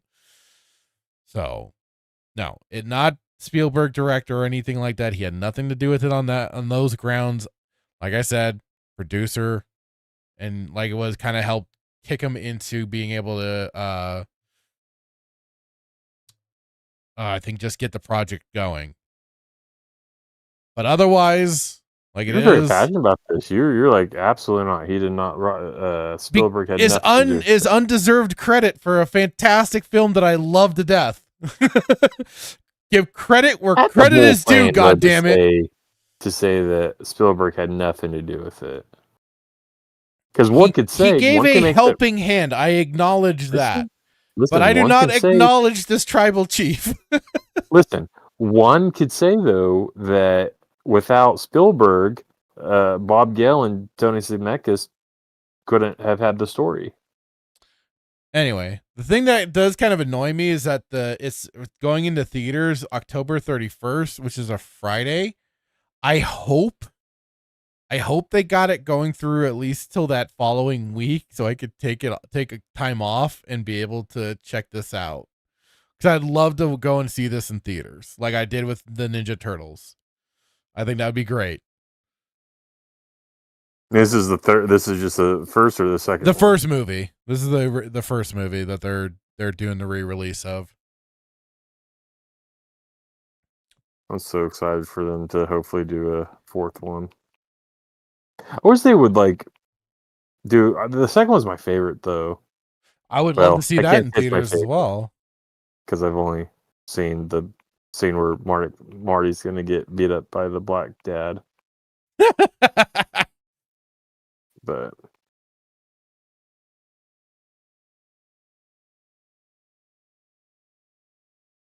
yeah, like I said, because this is going for formats of like IMAX and Dolby Cinema 4DX. So that'd be cool if they had it in 4DX though. Let's see. Ooh, Fandango. Let's see the show times. Oh, would still go see this. Although I hope it's not going to be being screwed over by. Let's see the Wednesday. D-Box. What the hell is D-Box? D-Box is like 4DX.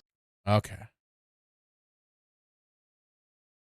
Ooh, I can go as early as 11 a.m. for this stuff. Sweet. I was looking to see if they're going to be having it for my days off. And it looks like they do. Yeah. Although it's kind of funny, like it starts getting, at least for our neck of the woods, the IMAX goes away after a point. Oh no, never mind. I'm wrong. I could go and see it in IMAX. What would be better? The D-Box or IMAX? D-Box if you want.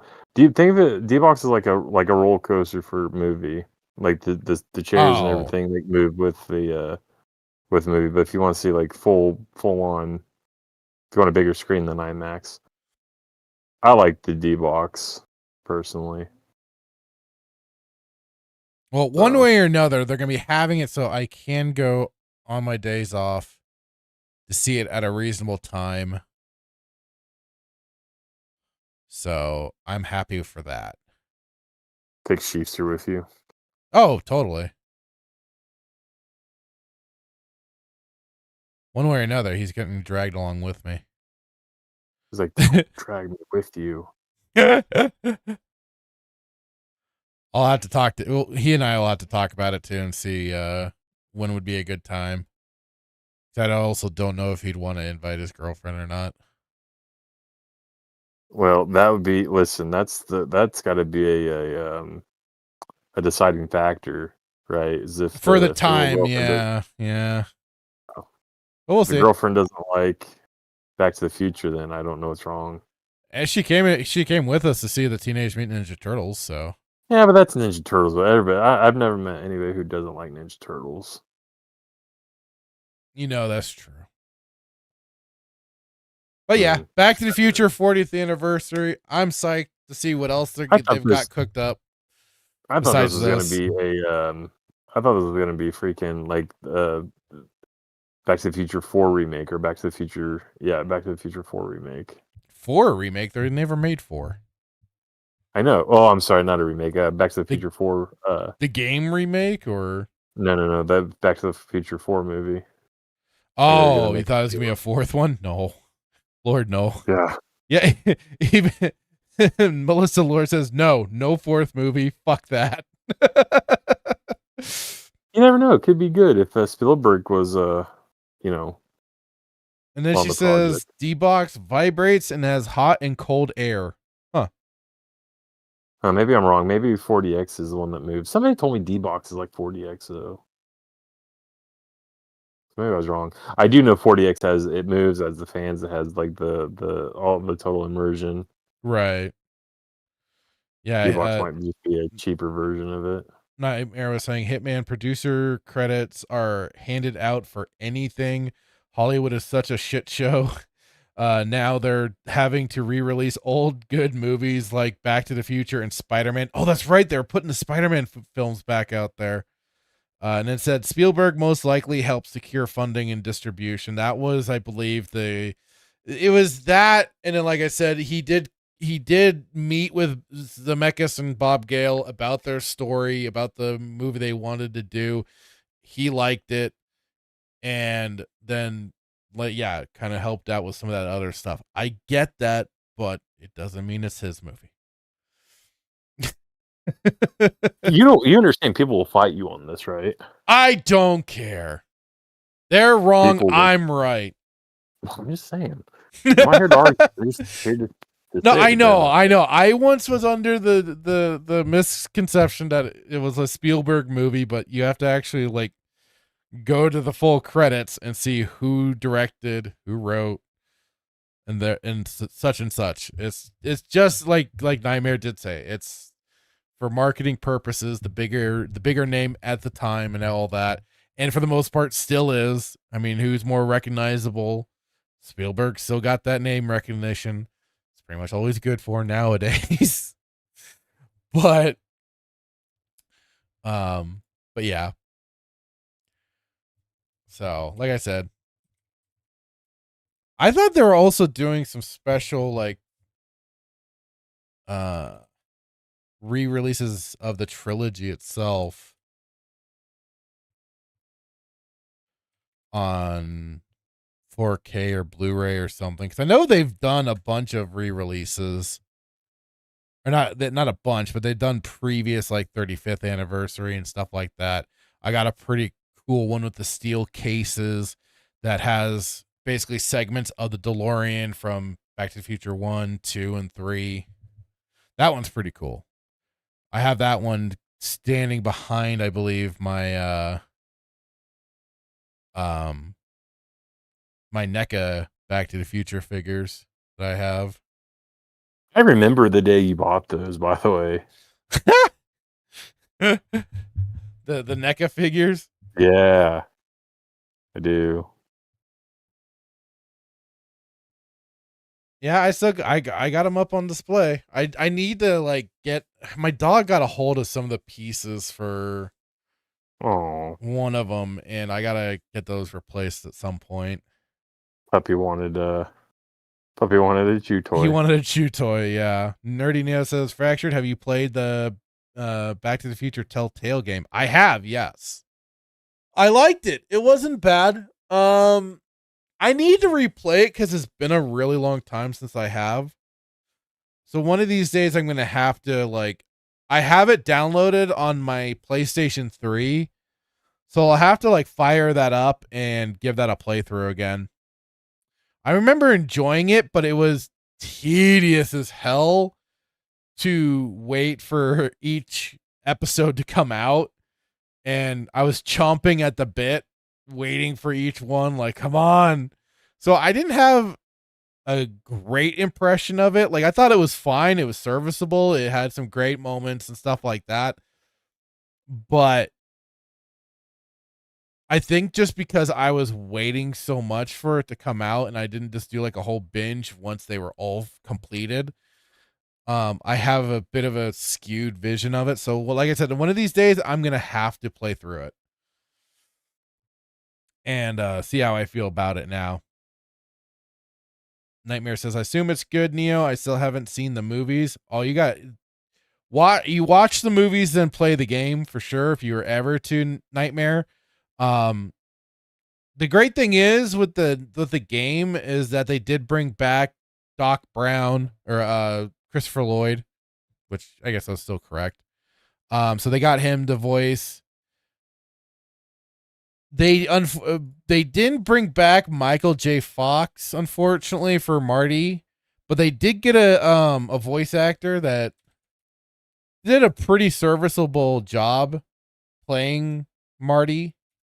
Let's see. Let me bring that up again. No, I said Telltale. Give me the game, damn it.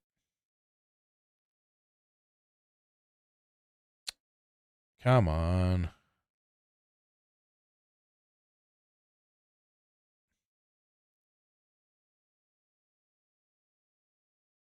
I mean, they've also, God, I still wish I had gone on the Back to the Future ride when we went to Universal Studios in LA. When was that? That was 2003 that we did that. I wish I went on the damn ride. At Universal? Yeah. Like I said, I wish I went on the ride, but I didn't. I forget why. It's outrageously long, and I'm not a fan of Universal Studios. I feel like the rides are too short. Really? Compared to like Disney. Oh yeah. You wait in line for an hour and it's a 2-minute ride. There's like a Mario Kart ride at was it Mario Land? On the what do you call it? The Mario Kart ride itself was like a 3-minute ride. It was like just so overwhelming. Okay. But this is also in California, not Florida, so maybe Florida's better. Gotcha. So yeah, they brought back Christopher Lloyd, Tom Wilson, and they even had the original Jennifer Parker, Claudia Wells, back for the game. Huh. I didn't even realize that at the time. That's cool. And they had James Arnold Taylor, who anybody that knows the Clone Wars, even Tartakovsky, who played Obi-Wan Kenobi in that, is playing young Emmett Brown. So that's cool. I didn't even know that I didn't even know she'd returned. That's cool. And then they had this guy, AJ Locasico, to play Marty McFly.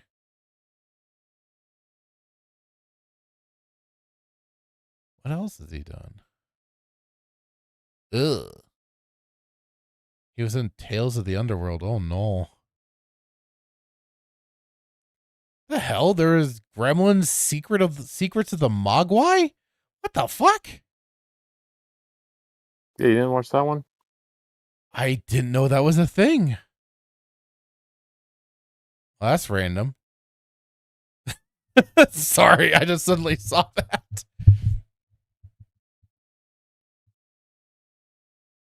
Okay, yeah, there we go.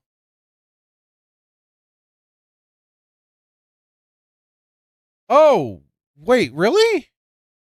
Darth Bane the Sith, hello, says, been chatting on Rumble's side. Way to stay engaged with your audience. Oh my God. Oh, now it can't. Okay. Screw you, social stream ninja. Only now that this has been the night of technical difficulties. Yeah, Nightmare helps me a little bit here, saying Rumble has issues with social stream ninja sometimes. Okay, this is why I usually do keep an extra. I keep the tab in a location that I can see it. I'm so sorry. I know. Still, Darth Bane. He says, "LOL, it's all good. Just playing with you." It annoys me because I try and have everything all set up so I can capture and see things. And but he says, "Awesome trailer." I now am able to bring up your comments on Rumble. It says Zemeckis made awesome movies. Who Framed Roger Rabbit? Death Becomes Her. Forrest Gump. He made Forrest Gump. Polar Express, Romancing the Stone, all the Back to the Future movies. I need to rewatch Who Framed Roger Rabbit. It has been an age since I've watched that. So long. So I'll need to check that one out again. I wasn't big on Polar Express though.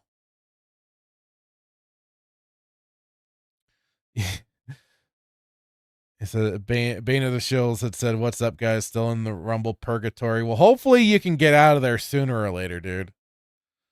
I swear, all that shit's goddamn retarded. I mean, hell, I'm still surprised we're allowed to be on YouTube. But then we also haven't been poking enough bears as you have, sir. You've been fighting them giants, and we salute you. Just sucks that it's been so, oh god, I don't know what the word is, but just so disastrous for your channels and shit. Especially just launching the channel. It's like, god damn, dude. They shut you down. You can go watch Jaws, the 50th anniversary. Yeah, I don't have a particular interest. I've liked Jaws. It's just not like one where I've been really passionate about it. Yeah. Like I could do without it. Yeah, I'm not. I'm very picky. I've always have been, always will. And I've thought about this over time. It's like, what caused me to become such a like selective gamer, especially, Sheepster. Sheepster does kind of help encourage that. No, this would go back to the arcades, man.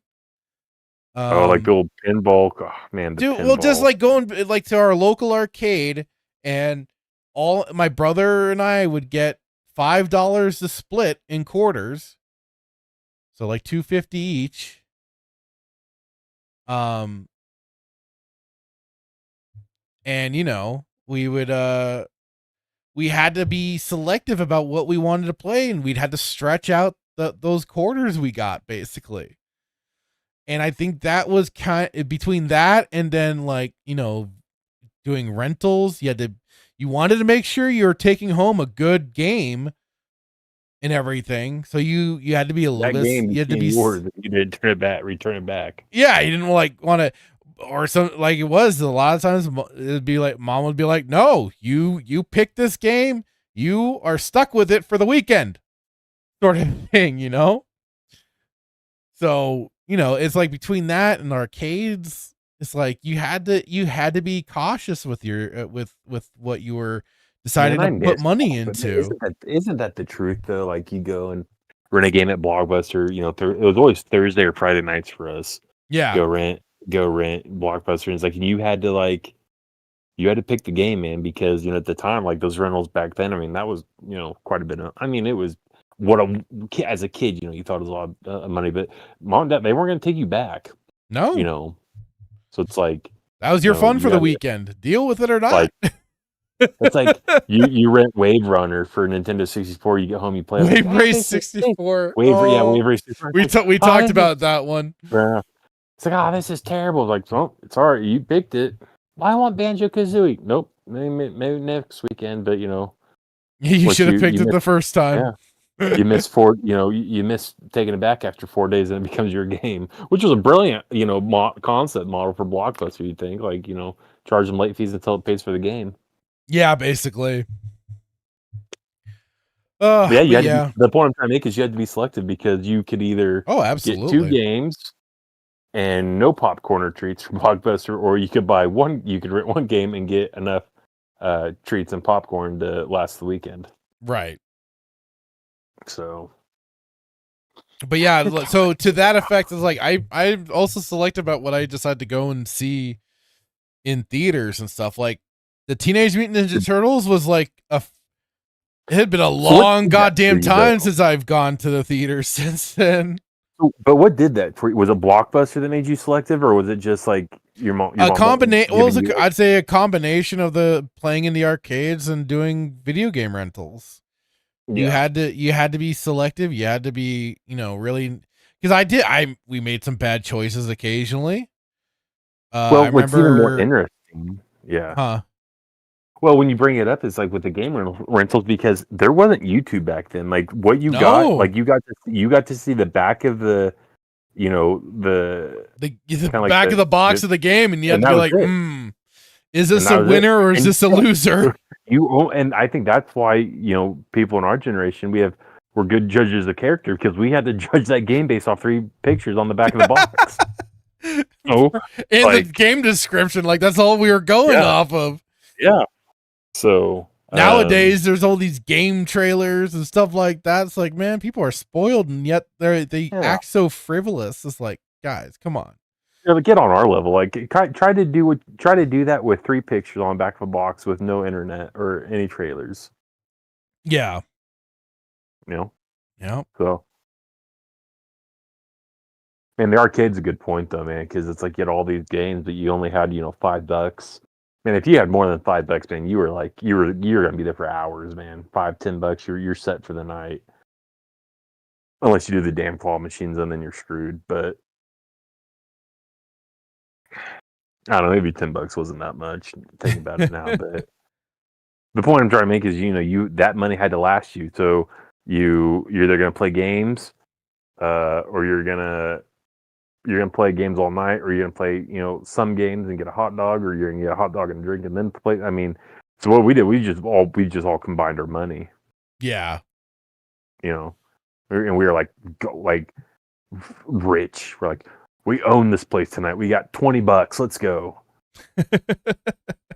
So, but you also it's like, if I eat, you eat type mentality. If a friend came and didn't have any money because they couldn't afford it or whatnot, it's like, hey, you're playing tonight. If I'm playing, you're playing. Right. And then that was like the other thing of then, like, my brother and I would really look for 2-player games that we could play together and stuff. Get even more out of it that way. Yeah. So then we had to be really selective. We were getting a 1-player game. Mm-hmm. Well, and little did I don't know if games have changed over the years, but little did I know that co-op gaming is almost harder than single player gaming. Costs you more money. Sometimes they could have been. I'm on authority on this. I don't know. It's just kind of my little conspiracy theory. We'd play freaking. Oh, what are some of those games? Like, well, I mean. Well, and back then for games, because it was geared towards a rental system and stuff like that, that was part of why they made them extra difficult, was to encourage re-rents and stuff like that to still. But if you're like me, man, like get that bang for the buck. A lot of my Nintendo 64 games came from Blockbuster.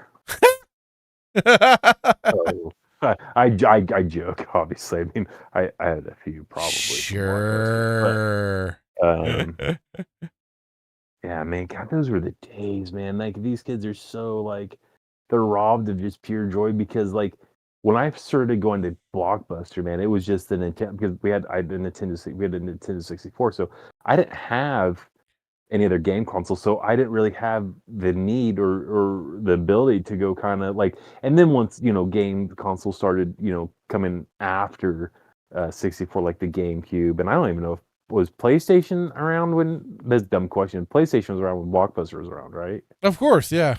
Okay. I couldn't go over there because I didn't have one. But I was very just limited to 64. But I would go over and look at the GameCube. I didn't have one. I had a buddy of mine that I borrowed his, and then I think I ended up having to give it back because he asked for it. I just didn't steal it when I could have. Anyway, that's neither here nor there. But that's just the days, man. Like that was like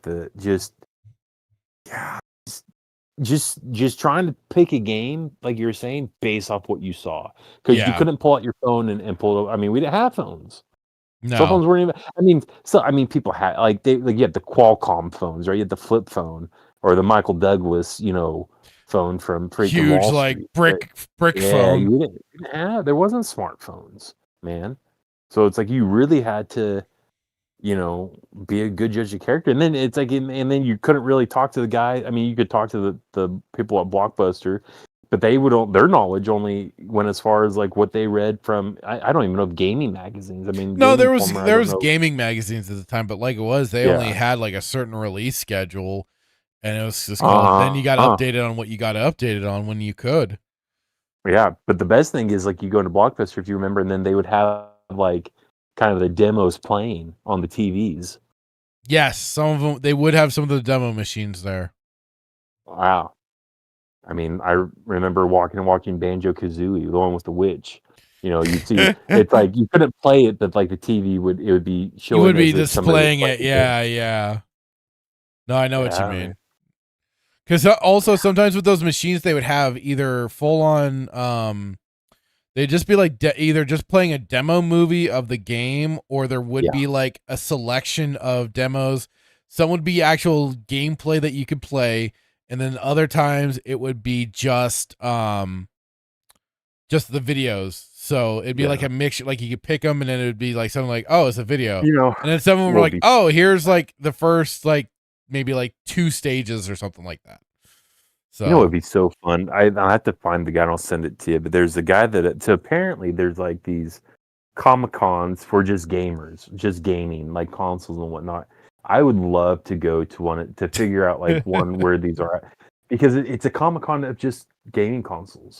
Right. And like this guy went, and I'm assuming he had his own business. I don't know if he's not a reseller per se, but like I think he spent like, I'll get this number wrong, somewhere like $50,000, something like this at this gaming convention. Because he bought 64 games, he bought PlayStation. Like he would buy, he'd find all these old consoles, and that's what's so crazy about like the gaming community. Because some of these the gaming community is, some of these guys are all about preservation, man. Like to find an old school original Xbox that's still in the box.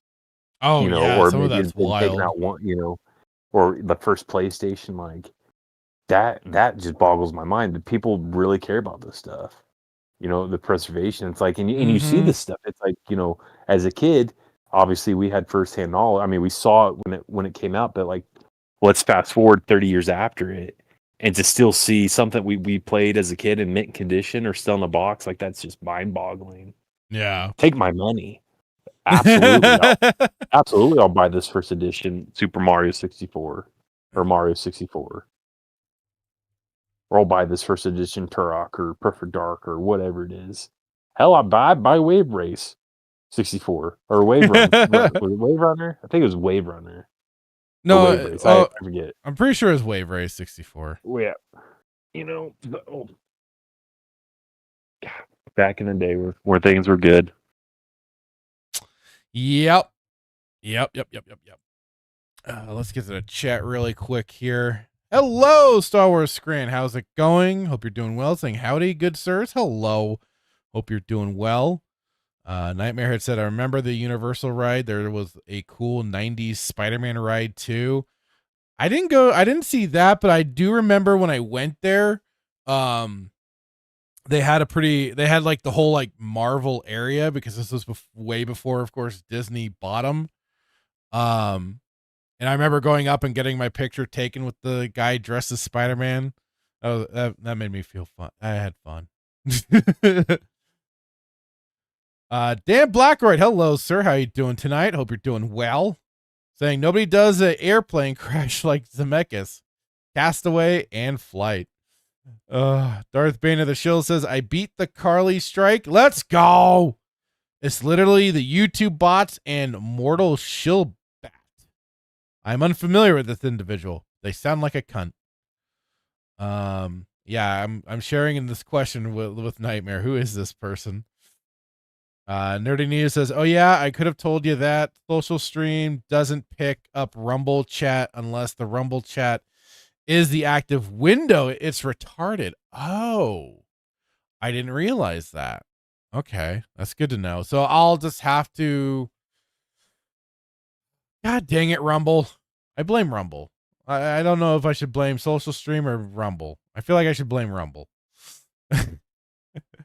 Darth Bane says it's an unlisted clip that got purist a warning. Then he edited it and took out the violence, and channel got nuked. Of course, they just can't be happy, can they? Nightmare says the standalone Stream Ninja app is more reliable. Oh, okay. Well, yeah, like I have it. Although I guess this is cooked into the OBS with the browser, but I'll have to look into downloading the app because I think I've done that before, but I haven't been doing it lately. Nerdinio says I really need to give the app a try. Oh, okay. We both thought the Shillbat person was a person. Okay. Melissa Lord says, yes, I remember renting movies and games based on cover art. Yes. That was another aspect to it. Well, and that's the other thing, really quick, and then I'll shut up. But it's No, like you're the, good. The cover art back then, was fantastic, and you really almost had to make sure the cover art was. I don't know how to describe it. It's like, here's the game, this is the cover art. They have to complement each other. Yes, because without that cover art, you don't know what you're going to play. So I bring up Banjo-Kazooie, or you really, I'm going to be biased because I know it's all nostalgia, but so a lot of the Nintendo 64 covers were fantastic covers that almost incentivized you to want to play the game because that's all you had to rely on. And people have gotten lazy this day and age because they don't need cover art because there's trailers of the games. What's really funny though is that some of the cover art for games back in the day, especially for like the Super Nintendo and stuff, was wild. And some a little maybe misrepresentative of the actual game, but otherwise still kind of usually on point. Part of what I think of is like the old Breath of Fire. They made the main character Ryu basically look like Conan the Barbarian. And once you see the in-game like sprite art and stuff like that, even then that is very misrepresentative of the character and everything too, because it's very that kind of fantasy depiction, like I say, of the cover art, but that's not exactly the way the game is to be portrayed. Right.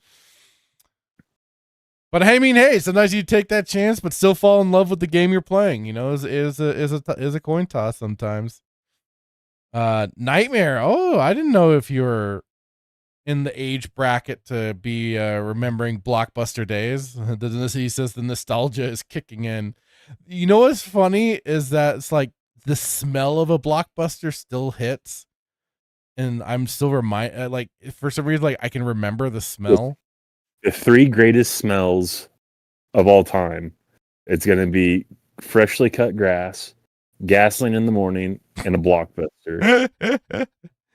I also remember some of the mom and pop rental stores we used to go to, which were great. Like Marco's Pizza.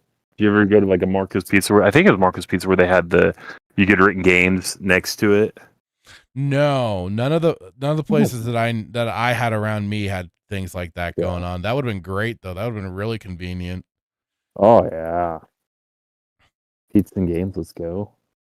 Darth Bane says Fright Night, one of the best cover rentals ever. And it says Ghoulies. Yeah, so oh my god. So yeah, even Melissa Lord can too. She says I could still smell the Blockbuster. Yep. Well, and for movie covers, man, it was funny. I remember being the kid that I was, first getting into Godzilla movies and stuff like that, and even then, like back that, like for the U.S. releases, I always remember specifically, the Godzilla King of the Monsters.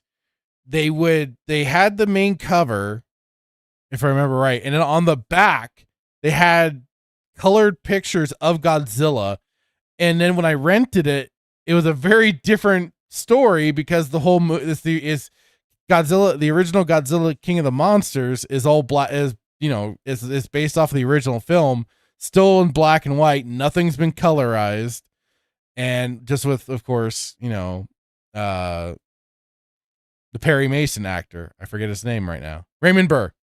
But it was just so funny, like seeing those boxes and then looking on the back, and then like in that regards, like completely different suit for Godzilla on top of it.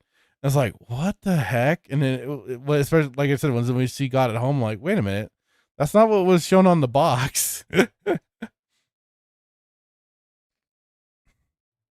Melissa Lord says, yes, Fright Night is the best vampire movie ever.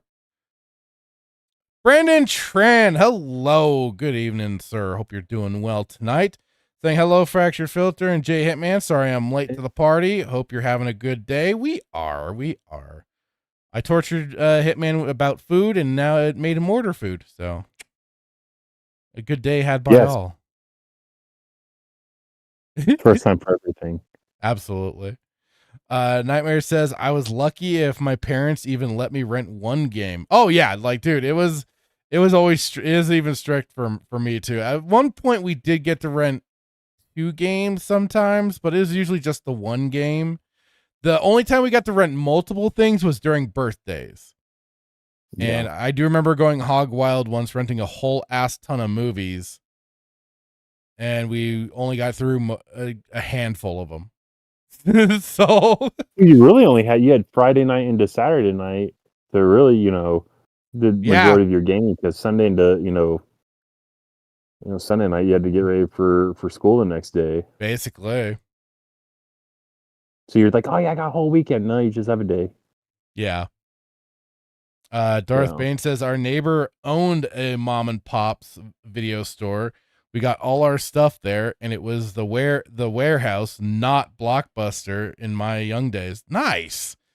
Well, the great thing was, a lot of times with the mom and pop stuff is that they had things that Blockbuster just didn't. Either just like some more unique selection for certain movies. I will say, like, unfortunately, it was like mainly Blockbuster that I was able to see the Heisei era of Godzilla movies once those were finally coming out. But like otherwise, like some of the other mom and pop stores had stuff that we just didn't expect. Yeah. So that Blockbuster may not necessarily have had. Yeah, exactly. So because nothing was the worst, right? When you go to like your local Blockbuster, they didn't have it, and then it's like, okay, well, do we drive to another Blockbuster? Or do we go with this mom and pop? Because if this Blockbuster sold out, then probably the other Blockbuster is going to be sold out. Well, it's sold out meaning it's being rented. They don't have so. Well, and then it was also for us is called what's in a closer vicinity. Usually for us, the Blockbuster was further out. The mom and pop ones were more located to us, so it was easier for us. And I mean, there was even like some of the old convenience stores that used to do rentals as well. So that was always another thing to it too. Can we just bring Blockbusters back? I would still go. That would be great. Yeah. Actually, you know what? Don't bring them back, because they'll probably figure out a way. The libtards will get a hold of it, and they'll turn it into like the new Cracker Barrel, or you see all like when we grew up, like McDonald's. I saw this. It was a meme, but it's like conservatives, liberals, right? When conservatives were in charge, we had the McDonald's with the Playhouse and the red roofs. The Pizza, had the red tile roof, or the red roof. And so it's like it was like McDonald's, and then it's this like modernistic BS style building, Pizza, it's same thing. It's like more of a like, and then like the Cracker Barrel. So no, don't bring back Blockbuster. We'll ruin it. Well, and I've said this before. It's just like I'm such a shut-in now, and it's just like even if they did bring back rental stores and stuff like that, would I really go to one? Especially like it is, everything is No, so that's a good. conveniently. Everything is so conveniently at your fingertips. Yeah, you'd go for the nostalgic feel for a bit, but But it's like, okay, I've been here once. That's it for yeah, me. basically. So that's a good point. I don't like. I like to. I have a real. I was like, I just have a hard time just going out in public because it's like just people irritate me. So it's like, no, I can't even go to the gym without getting irritated. So I probably want to go to a freaking Blockbuster, but once is enough. I'll have my memories. That's all I need. Absolutely. Nightmare says we don't get the same variety in games nowadays either. That's true. Nerdy Neo says, did you know on the back of the GoldenEye box there was a screenshot where Bond is using a gun that isn't in the game? I didn't at the moment just because it's been forever and a time since I've looked at that, but that doesn't surprise me. Considering that sometimes they would use like certain screenshots for them, that would be different. Melissa Lure says, I am so old. I remember renting 8-bit NES games. Oh, I did too. I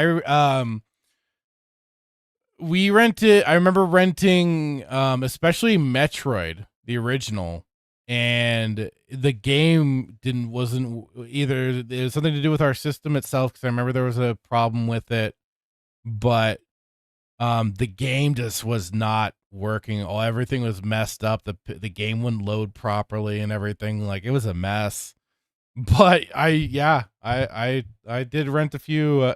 That, like I said, that's the main one I remember. But we did others. But that was the main one I remember just because of how shoddy it was. Speaking of which, are you excited for Metro? Was it Metroid Prime 4? Yeah. I need to see more of it before I can judge. But I'm just still so hesitant on the idea of a Switch 2 situation. Although I think Neo told you, because you guys talked about it, he said it's gonna be on the Switch 1, so yeah, we'll see. So we'll yeah, see if it is, but if it's a Switch 2, it's like I don't know. Like I did tell Neo, it's like if they brought Donkey Kong 64 back to the Switch 2, I would have to buy a Switch 2 because I want to play that game. But let's see. Good times. Indeed. Nightmare said sometimes the Blockbuster people knew games, but often they only knew movies. I never asked the Blockbuster people about shit. I went off of my own decisions. Nightmare says, I remember demo machines. The playable demos at stores were always neat. Yeah. At the Sears near where I was, I remember going in there and playing like Tekken and stuff like that were on the PlayStation demo machines and stuff. That was cool. And also, I think it was like an extreme sport game or something like that. That was fun too. Brandon Trent says, I heard some DC theories after Gunn Superman like Ultraman will create crime syndicates after his defeat to Superman. And Brainiac could be next big villain, forcing Superman and Lex to team up. Huh. I haven't seen any of these theories or rumors and stuff like that. I only saw, I believe, James Gunn off of his X account announcing the release date for the next Superman movie. But that's been it. I haven't looked into anything more. I haven't looked into it beyond seeing that announcement that just happened across my X feed. Nerdy Neo saying Wave Race. Nightmare says, I think most of those demo discs have fortunately been preserved as ROMs. Most likely. Nerdy Neo says, and there was Wave Race Blue Storm on GameCube. I didn't know that. That's cool. Nightmare says the Marvel stuff is still there at Universal. Oh, is it? Okay, that's cool. Neo says it's totally social stream issues. Okay. Let's see. Darth Bane says Mortal Shillbat was a Mortal Kombat inspired segment that was going to be used for Shill of the Week. Too toxic for YouTube. Included all top shills and fence riders. Okay, okay. Now I understand. I appreciate that, man. Melissa Lord says Mortal Shillbat was hilarious. Nerdy Neo says, hell yeah, Hitman. I said fresh cut grass and gasoline before you said it too. Nightmare says, so where does fresh rubber fall on the smell list? Huh. You know, oh man. Well, yeah, I mean, it's up there, but if we're doing the top 3, Blockbuster has got to be in the top 3. Darth Bane says below burnt rubber. Yeah. Dan Blackroyd says Matlock greater than Perry Mason. I trust George Lucas. Wait, what?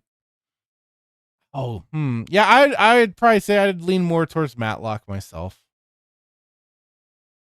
Nerdy Neo says, I remember I got a couple teeth pulled in like 3rd grade, and on our way to the dentist, my mom let me rent a movie and a game. The game was one of the Super Star Wars games. Oh no, don't remember which one though. God, those were, I mean,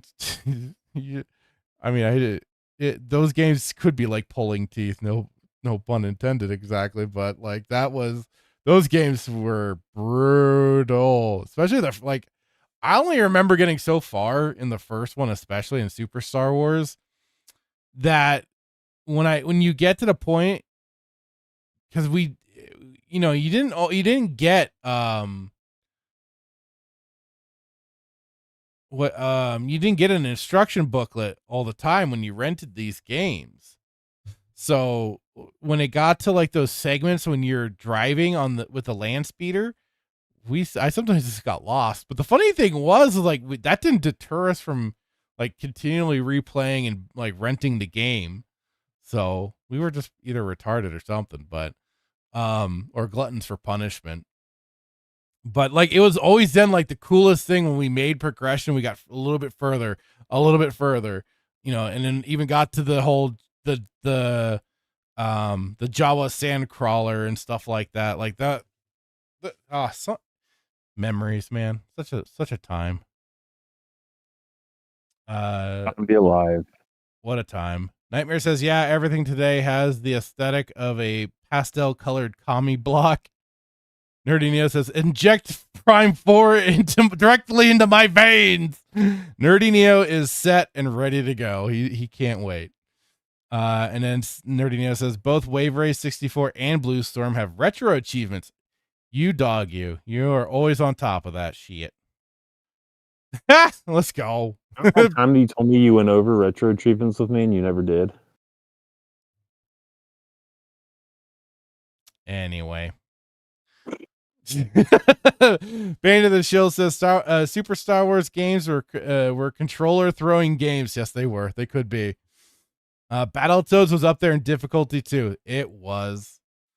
But that's why then I defaulted to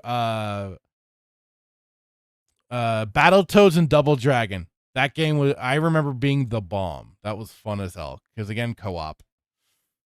And it says Super Star Wars got progressively better and more difficult with each release. Yeah.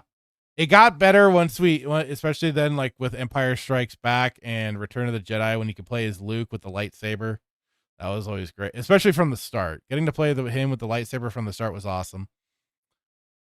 Melissa Lord says Battletoads is impossible. LOL. I beat it once with the Game Genie. Yes, Game Genie. Let's go.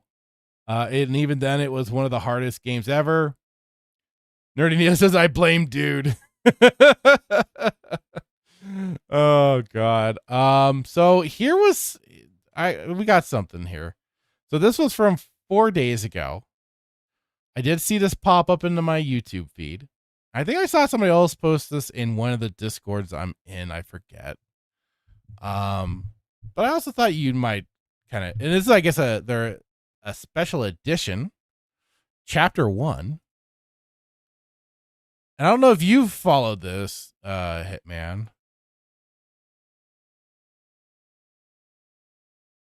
And I think you should be, yeah.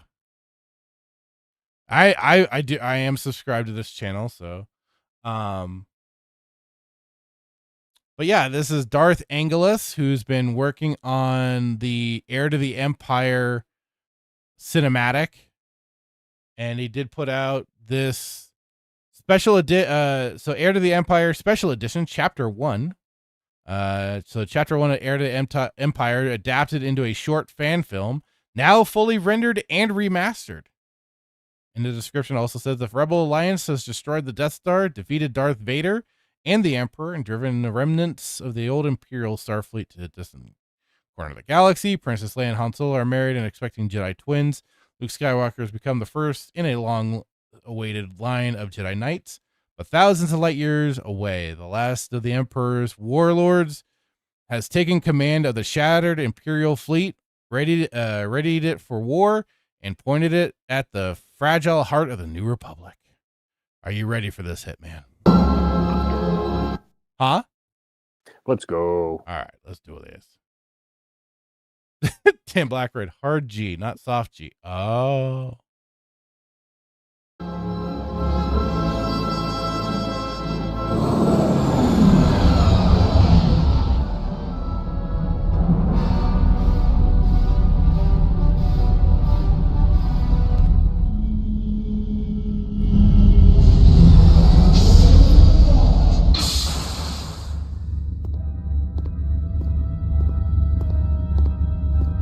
Captain Pelion.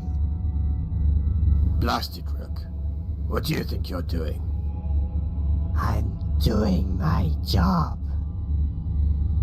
You may enter.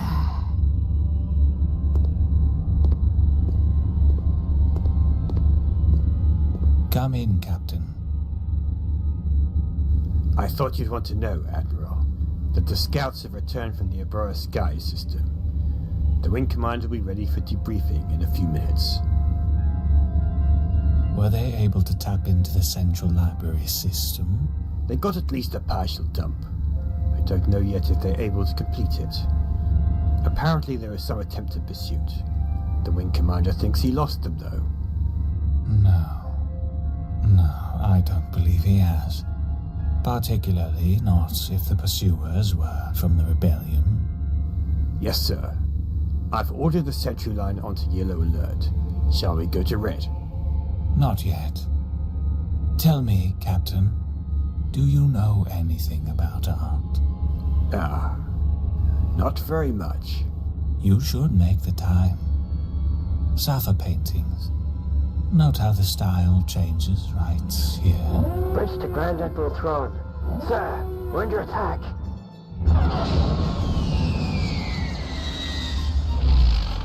This is Thrawn. Go to red alert and tell me what we've got. Calmly, if possible. Yes, sir. 4 new Republic assault frigates, plus several wings of X-Wing fighters coming in on the scout ship's vector. Run engines to full power. Prepare to make the jump to light speed. Belay that jump order. TIE fighter crews to their stations. Activate deflector shields. Admiral? Let's take a look, shall we? Let's see exactly what we're dealing with. Bridge, order the nearest 3 sentry ships to attack.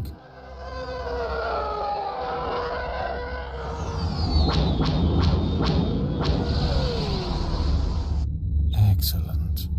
Pull the other 2 sentry ships back. Shouldn't we signal the rest of the fleet? The Death's Head could be here in 20 minutes. Most of the others in less than an hour. The last thing we want to do is bring in more of our ships, Captain. After all, there may be survivors, and we wouldn't want the rebellion learning about us, would we? Bridge, I want us flat to the invader's vector. Yes, sir. Sir? You don't have to understand, Lieutenant. Just obey.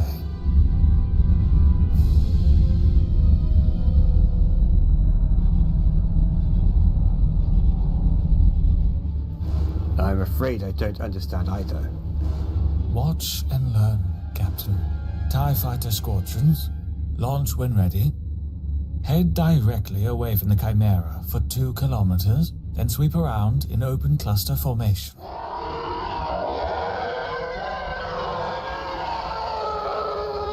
Do you understand now, Captain? Turning the ship gives the fighters some exit cover, but the rest is nothing but a classic Marg Sable closure maneuver. They're not going to fall for anything that simple. On the contrary, not only will they fall for it, they'll be utterly destroyed by it. Watch, Captain, and learn. Why?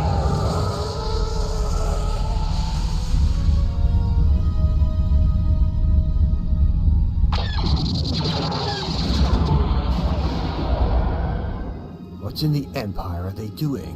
They are trying the only defense they know of against a Mark Sable.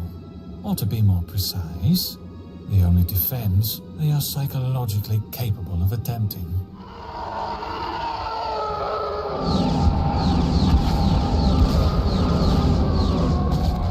See, there is an element commanding that force, and elements simply cannot handle the unstructured attack profile of a Mark Sable. That sentry ship. You were able to tell from that those were Eloman ships? Learn about art, Captain. When you understand the species art, you understand that species. Bridge, bring us to flank speed. Prepare to join the attack.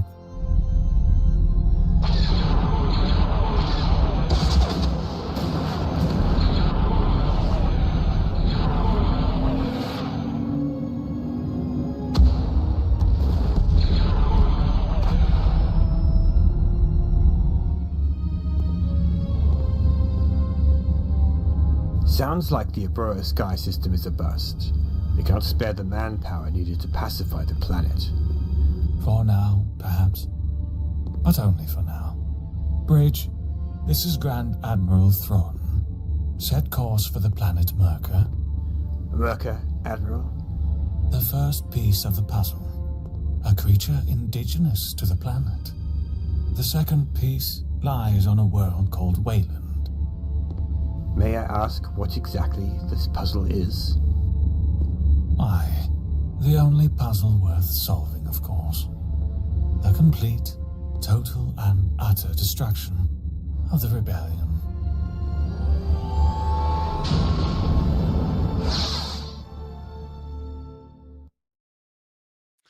So yeah, that was at least the first part of their little special. Looks like they got a chapter 2 set for it, but I thought that was pretty cool to see them having done some remastered and re-rendered on it. 'Cause I mean, to me at least, like it seems like from over the original, it's some of the animation flows a little better than the original did.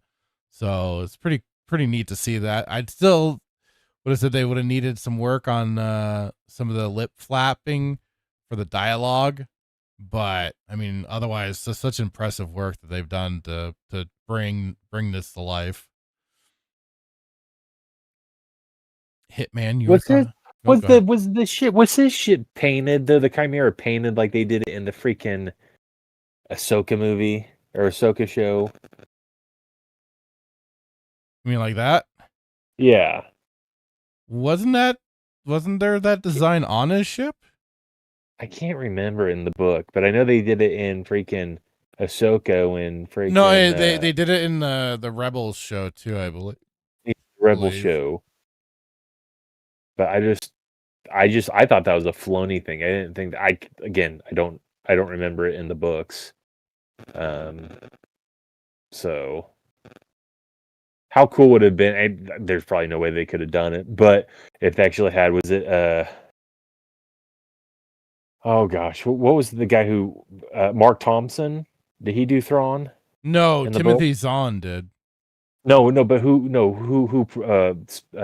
narrated the book, Heir to the Empire? Oh, the narration for it. Is that Mark Thompson? Let's see. It might have been. I'm trying to, yeah. Let's see here. Heir to the Empire. So I know they do have their 20th anniversary release on here now. Mark Thompson did narrate it, yeah. Okay. He was fantastic in it. But there was the abridged Heir to the Empire, but that was narrated by Dennis Lawson.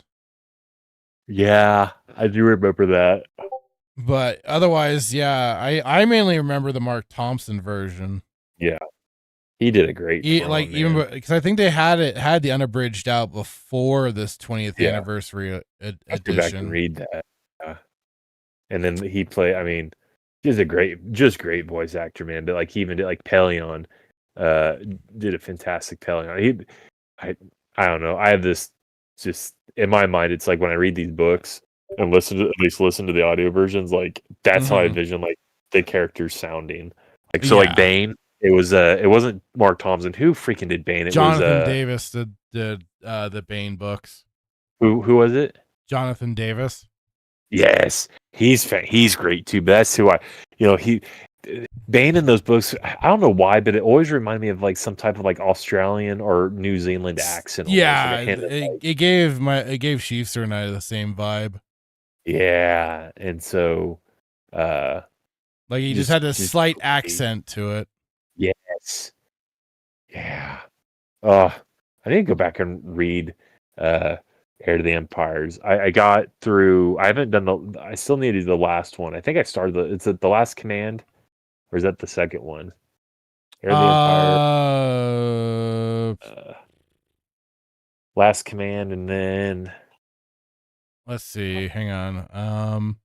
Dark Forces is the second one. Dark Forces Rising, I should say, is the second one, and then Last Command is the last one in the Thrawn trilogy.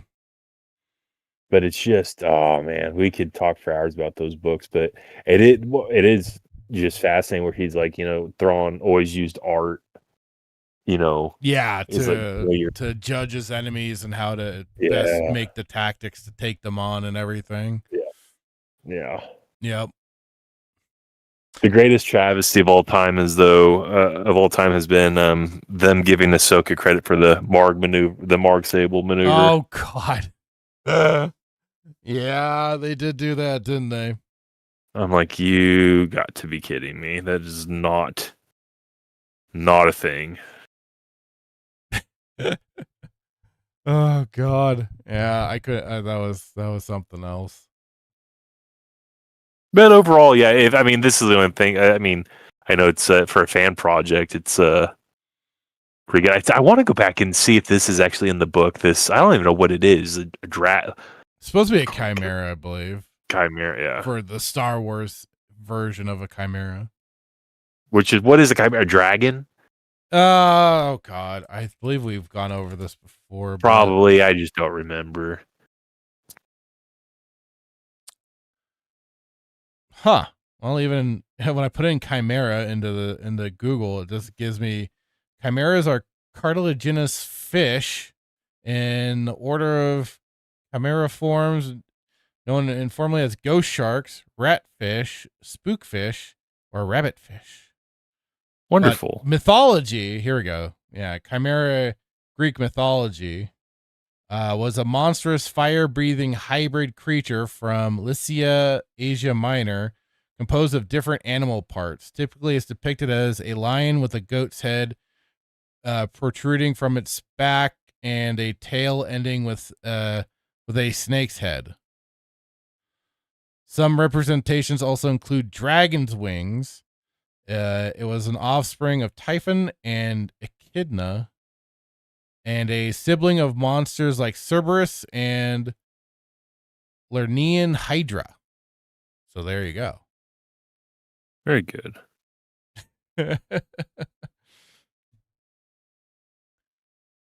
Yeah, they really just did a number on Thrawn in the Ahsoka show. Ugh. Yeah, they did. They did. Dad bod. Everybody's got Dad just bod dad bod Thrawn. syndrome, yeah. Oh God, yeah. Well, okay, so yeah, I hate to use the Star Wars Wikipedia, but I did find this really quick. So it doesn't. I mean, at least going off of what with the comic that they did, it does not show that design underneath. Okay. So It was just a regular star. It was just a regular Venator class star, or well, just a Star Destroyer, not necessarily Right. Venator. So, take that for what you will, I suppose. Do you remember the orange creature that was it at Wall? It was in Heir to the Empire with Luke. I don't think it was in Dark Forces Rising, but that creature, it's like the dragon thing, or like a little snake, salamander thing. Are you talking about the No. Yes. Yeah. The Isilamiris? Yes, thing I can never. that traps Yeah. off the people's ability to use the Force. Yeah, I can never remember that dang thing, but I just remember it looked like a freaking salamander.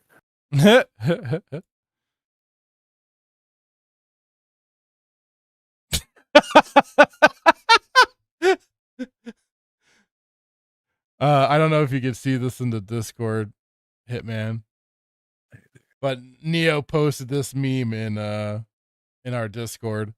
Let me show it to the chat. If you can't, we got the GameStop employee with Nerdy Neo shopping around and saying, "Hey there, is there a special project you're working on?" Nerdy Neo, I know more than you. That's accurate. Oh God, nicely That's done, funny. sir. Nicely done. I approve. I approve.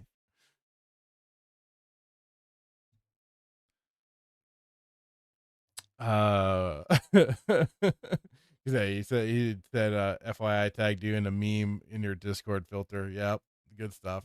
Brandon Trent said, speaking of cool villains, who do you think is the best tragic villain? How see himself as the hero?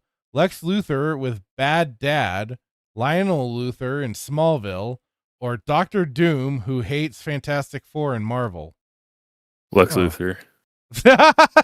He didn't even hesitate. Just flat Lex out Luthor. Lex Luthor. Yeah. Everybody loves a good daddy issue trope. That it's a very relatable thing. Yeah. So Doctor Doom is kind of a unique one with the whole face melting, face burning. I don't know. I don't know the exact lore, but it's rough. He's a bit disfigured. There's a reason why he wears the armor. But then he does also have like crazy magic and is almost like. I thought I thought it was just another like Kylo Ren type thing. He just wanted to wear a mask. No, for the sake of it's the mask. a more of a Vader situation where he got messed up. No. But again, I don't know if that's the actual lore or not. I remember hearing that a long time ago. But then I think they also did a reveal at one point, but his face was fine. Did you see this? It was a video, and I don't know, but like, so it was, Iron.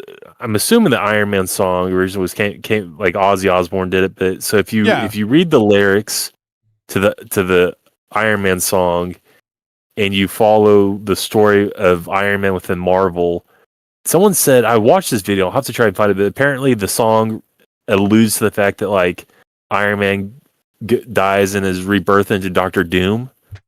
Have you seen this video floating around? I have not. No. Okay, I didn't know that was a thing. It's not an AI. It's not an AI. It's a video. It's like two guys discussing this, but they play the lyrics to Iron Man, and whether it's true or not, I don't know. But it's kind of mind blowing because they're going through the lyrics, and I'm gonna have to find it. And then next week we can kind of. Because there's all these, you always have these like theories, blah blah blah about whatever it is. Like this everybody's a critic and everybody like reads into stuff, but it's almost gave you kind of chills because it's like I'm gonna find it and because I'm not describing it correctly, but We might have to check that out. Yeah. Yeah, I'll have to try to find it for next week. But Hit Nerdy Neo said, also, what the fuck is with Brits pronouncing lieutenant as lieutenant? There's no F. yeah, it's lieutenant. That's always stuck out to me too. It always has. Melissa Lord says, and we could have had this instead of Ray Palpatine. We could have had anything instead of Ray Palpatine, but we got what we got, sadly. Do you want to do this really, or did you save it for next week? What's that? I found it, but I don't know how long it's. I was gonna say, how long is the video?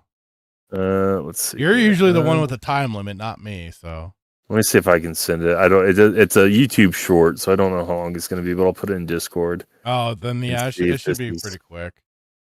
Hello, SWA. How are you doing tonight? Saying watched each chapter as it came. So good. The animation kept getting better. I was waiting for them to get a good batch of them together. So maybe next week we'll take a look at chapter 2.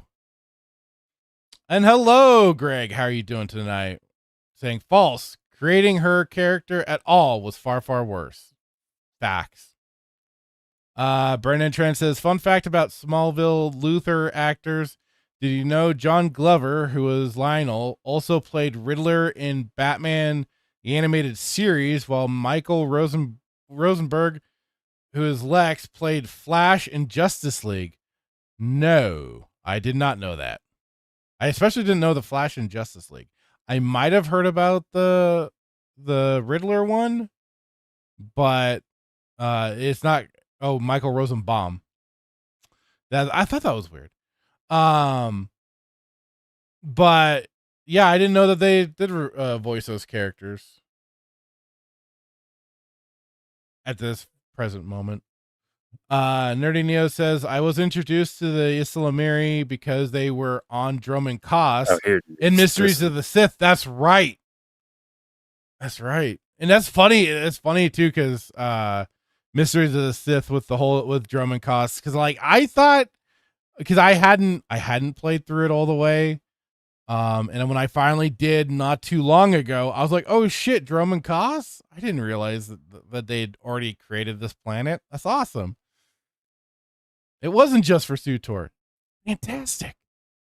Dan Blackbird says, I wouldn't trust Hitman's DC recommendations. It hasn't gone well so far. Hey. Nightmare here is saying Black Sabbath's Iron Man has absolutely nothing to do with the character. LOL.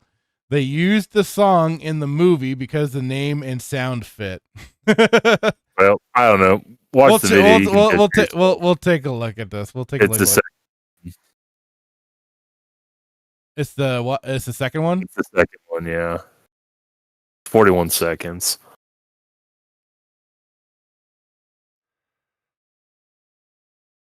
Hit for anything, but we'll see what happens.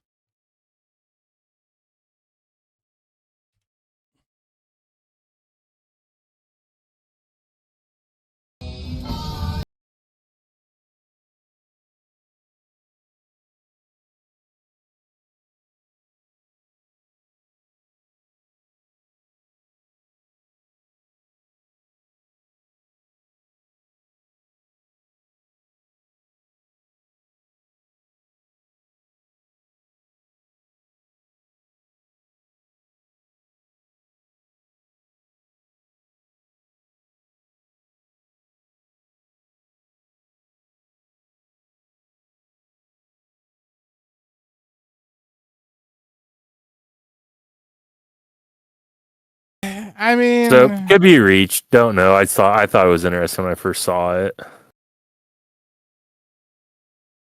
I did realize that, Nightmare, but if it happens, it happens. He says careful with the song. It could get the stream taken down. Yeah. Hey, if anything, like everybody knows, we're also streaming over on Rumble. We've also got. I'll try and get the backups also put on Odyssey.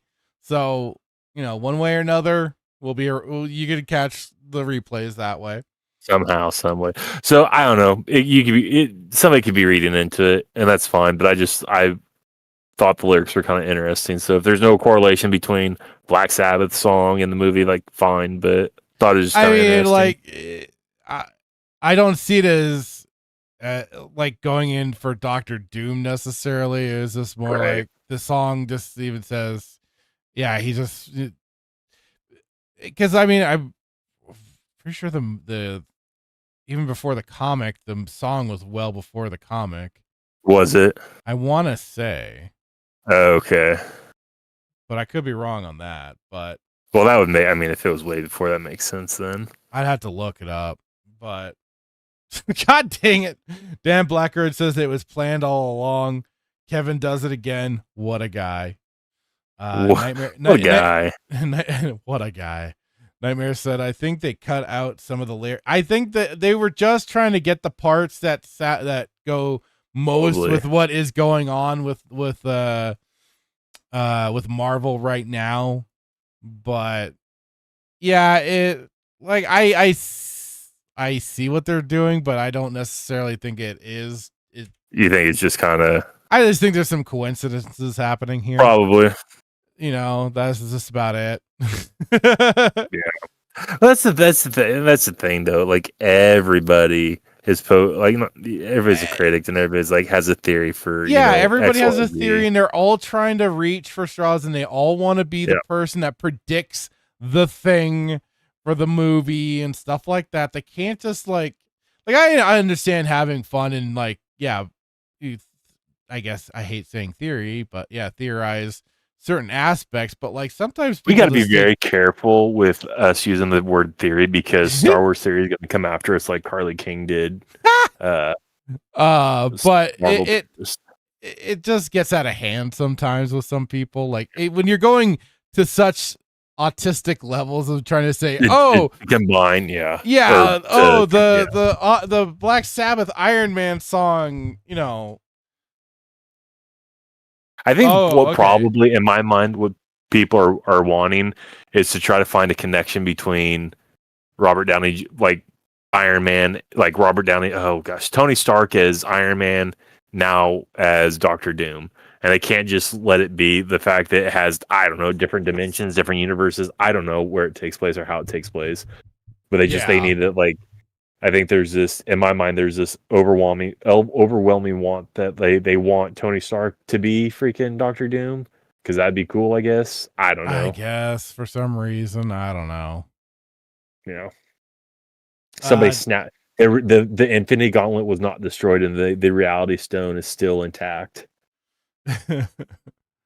Brandon. Well, I mean, they turned the Infinity Stones into a joke anyways, so it's like, what Oh, purpose yeah. do they really serve? Brandon Trent says, I don't agree with the theory Black Sabbath foreshadowing him and being Doctor Doom. Yeah, I'm with it. Nightmare says, no, Iron Man, the Marvel character, appeared in 1962. The song was 1970. Okay, so I was wrong on that. But Dan Blackroyd, of course, says it's all connected. There are no coincidences. Once again, And proven wrong. Thunderbolt rules. Hey, that's right. And Thunderbolts is supreme. Okay. Well, I think I've certainly had some fun tonight. How about you, Hitman? I did. Got food. So pumped to go eat. This is a monumental occasion or a monumental show where you ordered pizza before the show and I'm gonna go get food, and that's never happened, and nobody fell asleep. Nobody fell asleep. Nope. Yeah. Nobody. I mean, slight boomerang issues, but that's fine. It wouldn't be a show without boomerang issues. Absolutely. Absolutely. Brandon Trent said Doctor Doom is actually best Marvel character in the comics because he has sad backstory similar to Darth Vader and becomes God Emperor to beat Thanos. He is a bit OP, but he has some great memes too. All right. I think we'll be calling it there for tonight, folks. Oh, I didn't fix Hitman over here. Oh well. But thank you all. I'll figure out the whole hopefully the whole react thing, and next week we'll be back to normal. Greatly appreciated everybody hanging out tonight. It was a lot of fun. Nostalgia abound, especially with the talk about arcades and Blockbuster and everything of the sort. Darth Bane saying Dr. Doom is awesome, but Magneto greater than Doom. I'd go Doom over Magneto in this instance. But anyways, thank you all so much. Remember, Tuesday night on the 9th, I will be joining Melee Games for their community event of Helldivers 2. Looking forward to that. Getting to gas some bugs and Clanker Wars now. Of course, Wednesday mornings, check out Duke Devil 95's channel for Wormhole Watch. That's always a blast. Hitman and I always have fun.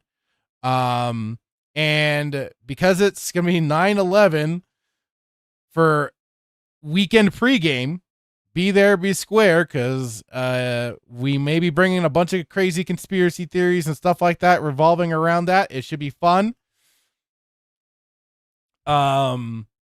And yeah, that's right. Neo, Melee Games is doing his gifted games gallery right now. And thank you, Neo, for being here.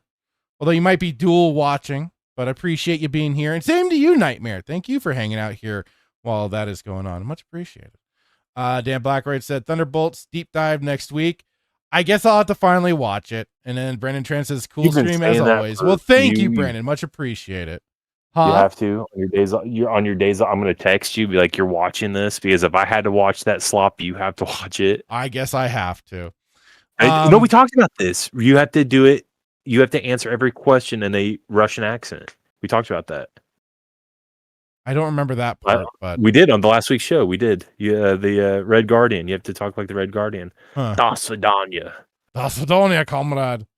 But thank you, everybody. Thank you, Nerdy Neo. Thank you, Nightmare, Brandon Trant, Dan Blackroyd, Melissa Lord, Static 2020, Duke Devil 95, Darth Bane of the Shills, or Darth Bane Thari 66, or Darth Bane of the Shills.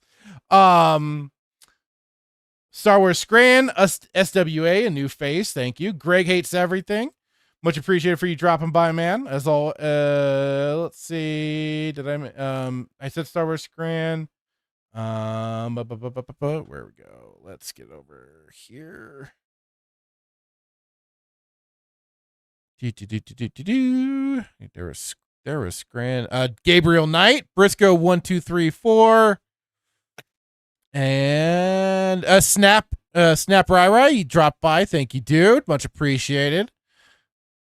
And that, I believe, was everyone. Thank you all so much, as always, for being here. We'll be back same bat time, same bat channel next week. Have a great week. We'll see you then. Bye-bye. Oh, wait, do I have... There. Wait. No, whoops. There we go.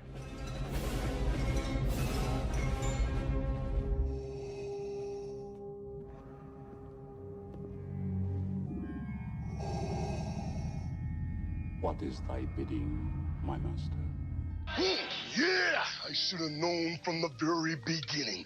From what you said. Yeah, when the mega powers were formed. Yeah, what you were out for from the very beginning. Yeah, you were after what was mine. I remember what you said. You can destroy the Emperor. Join me. Together, we can rule the galaxy as father and son. Yeah, that one was rough. Those words right there. Yeah, I got stuck, yeah, but I swallowed it anyway. Didn't like the taste, but I swallowed it anyway, yeah. But I remember the time when there was a conquistador out of the ring. The one that's so jealous that he can't stand it, yeah. Yeah, you came in there with your poses, yeah, but you made a big idiot out of yourself, yeah. And speaking of idiot things, what about that stupid idea? Did you forget that one? Think back. That right there sealed your fate. Yeah, it put the madness over the edge. But I'll tell you what felt even better, yeah, was in the dressing room, in the first aid room. Me being unselfish, yeah, said go ahead, do the thing, yeah. You won't steal my thunder, no. When you take a look at the madness's eyes, all you're gonna see is complete and utter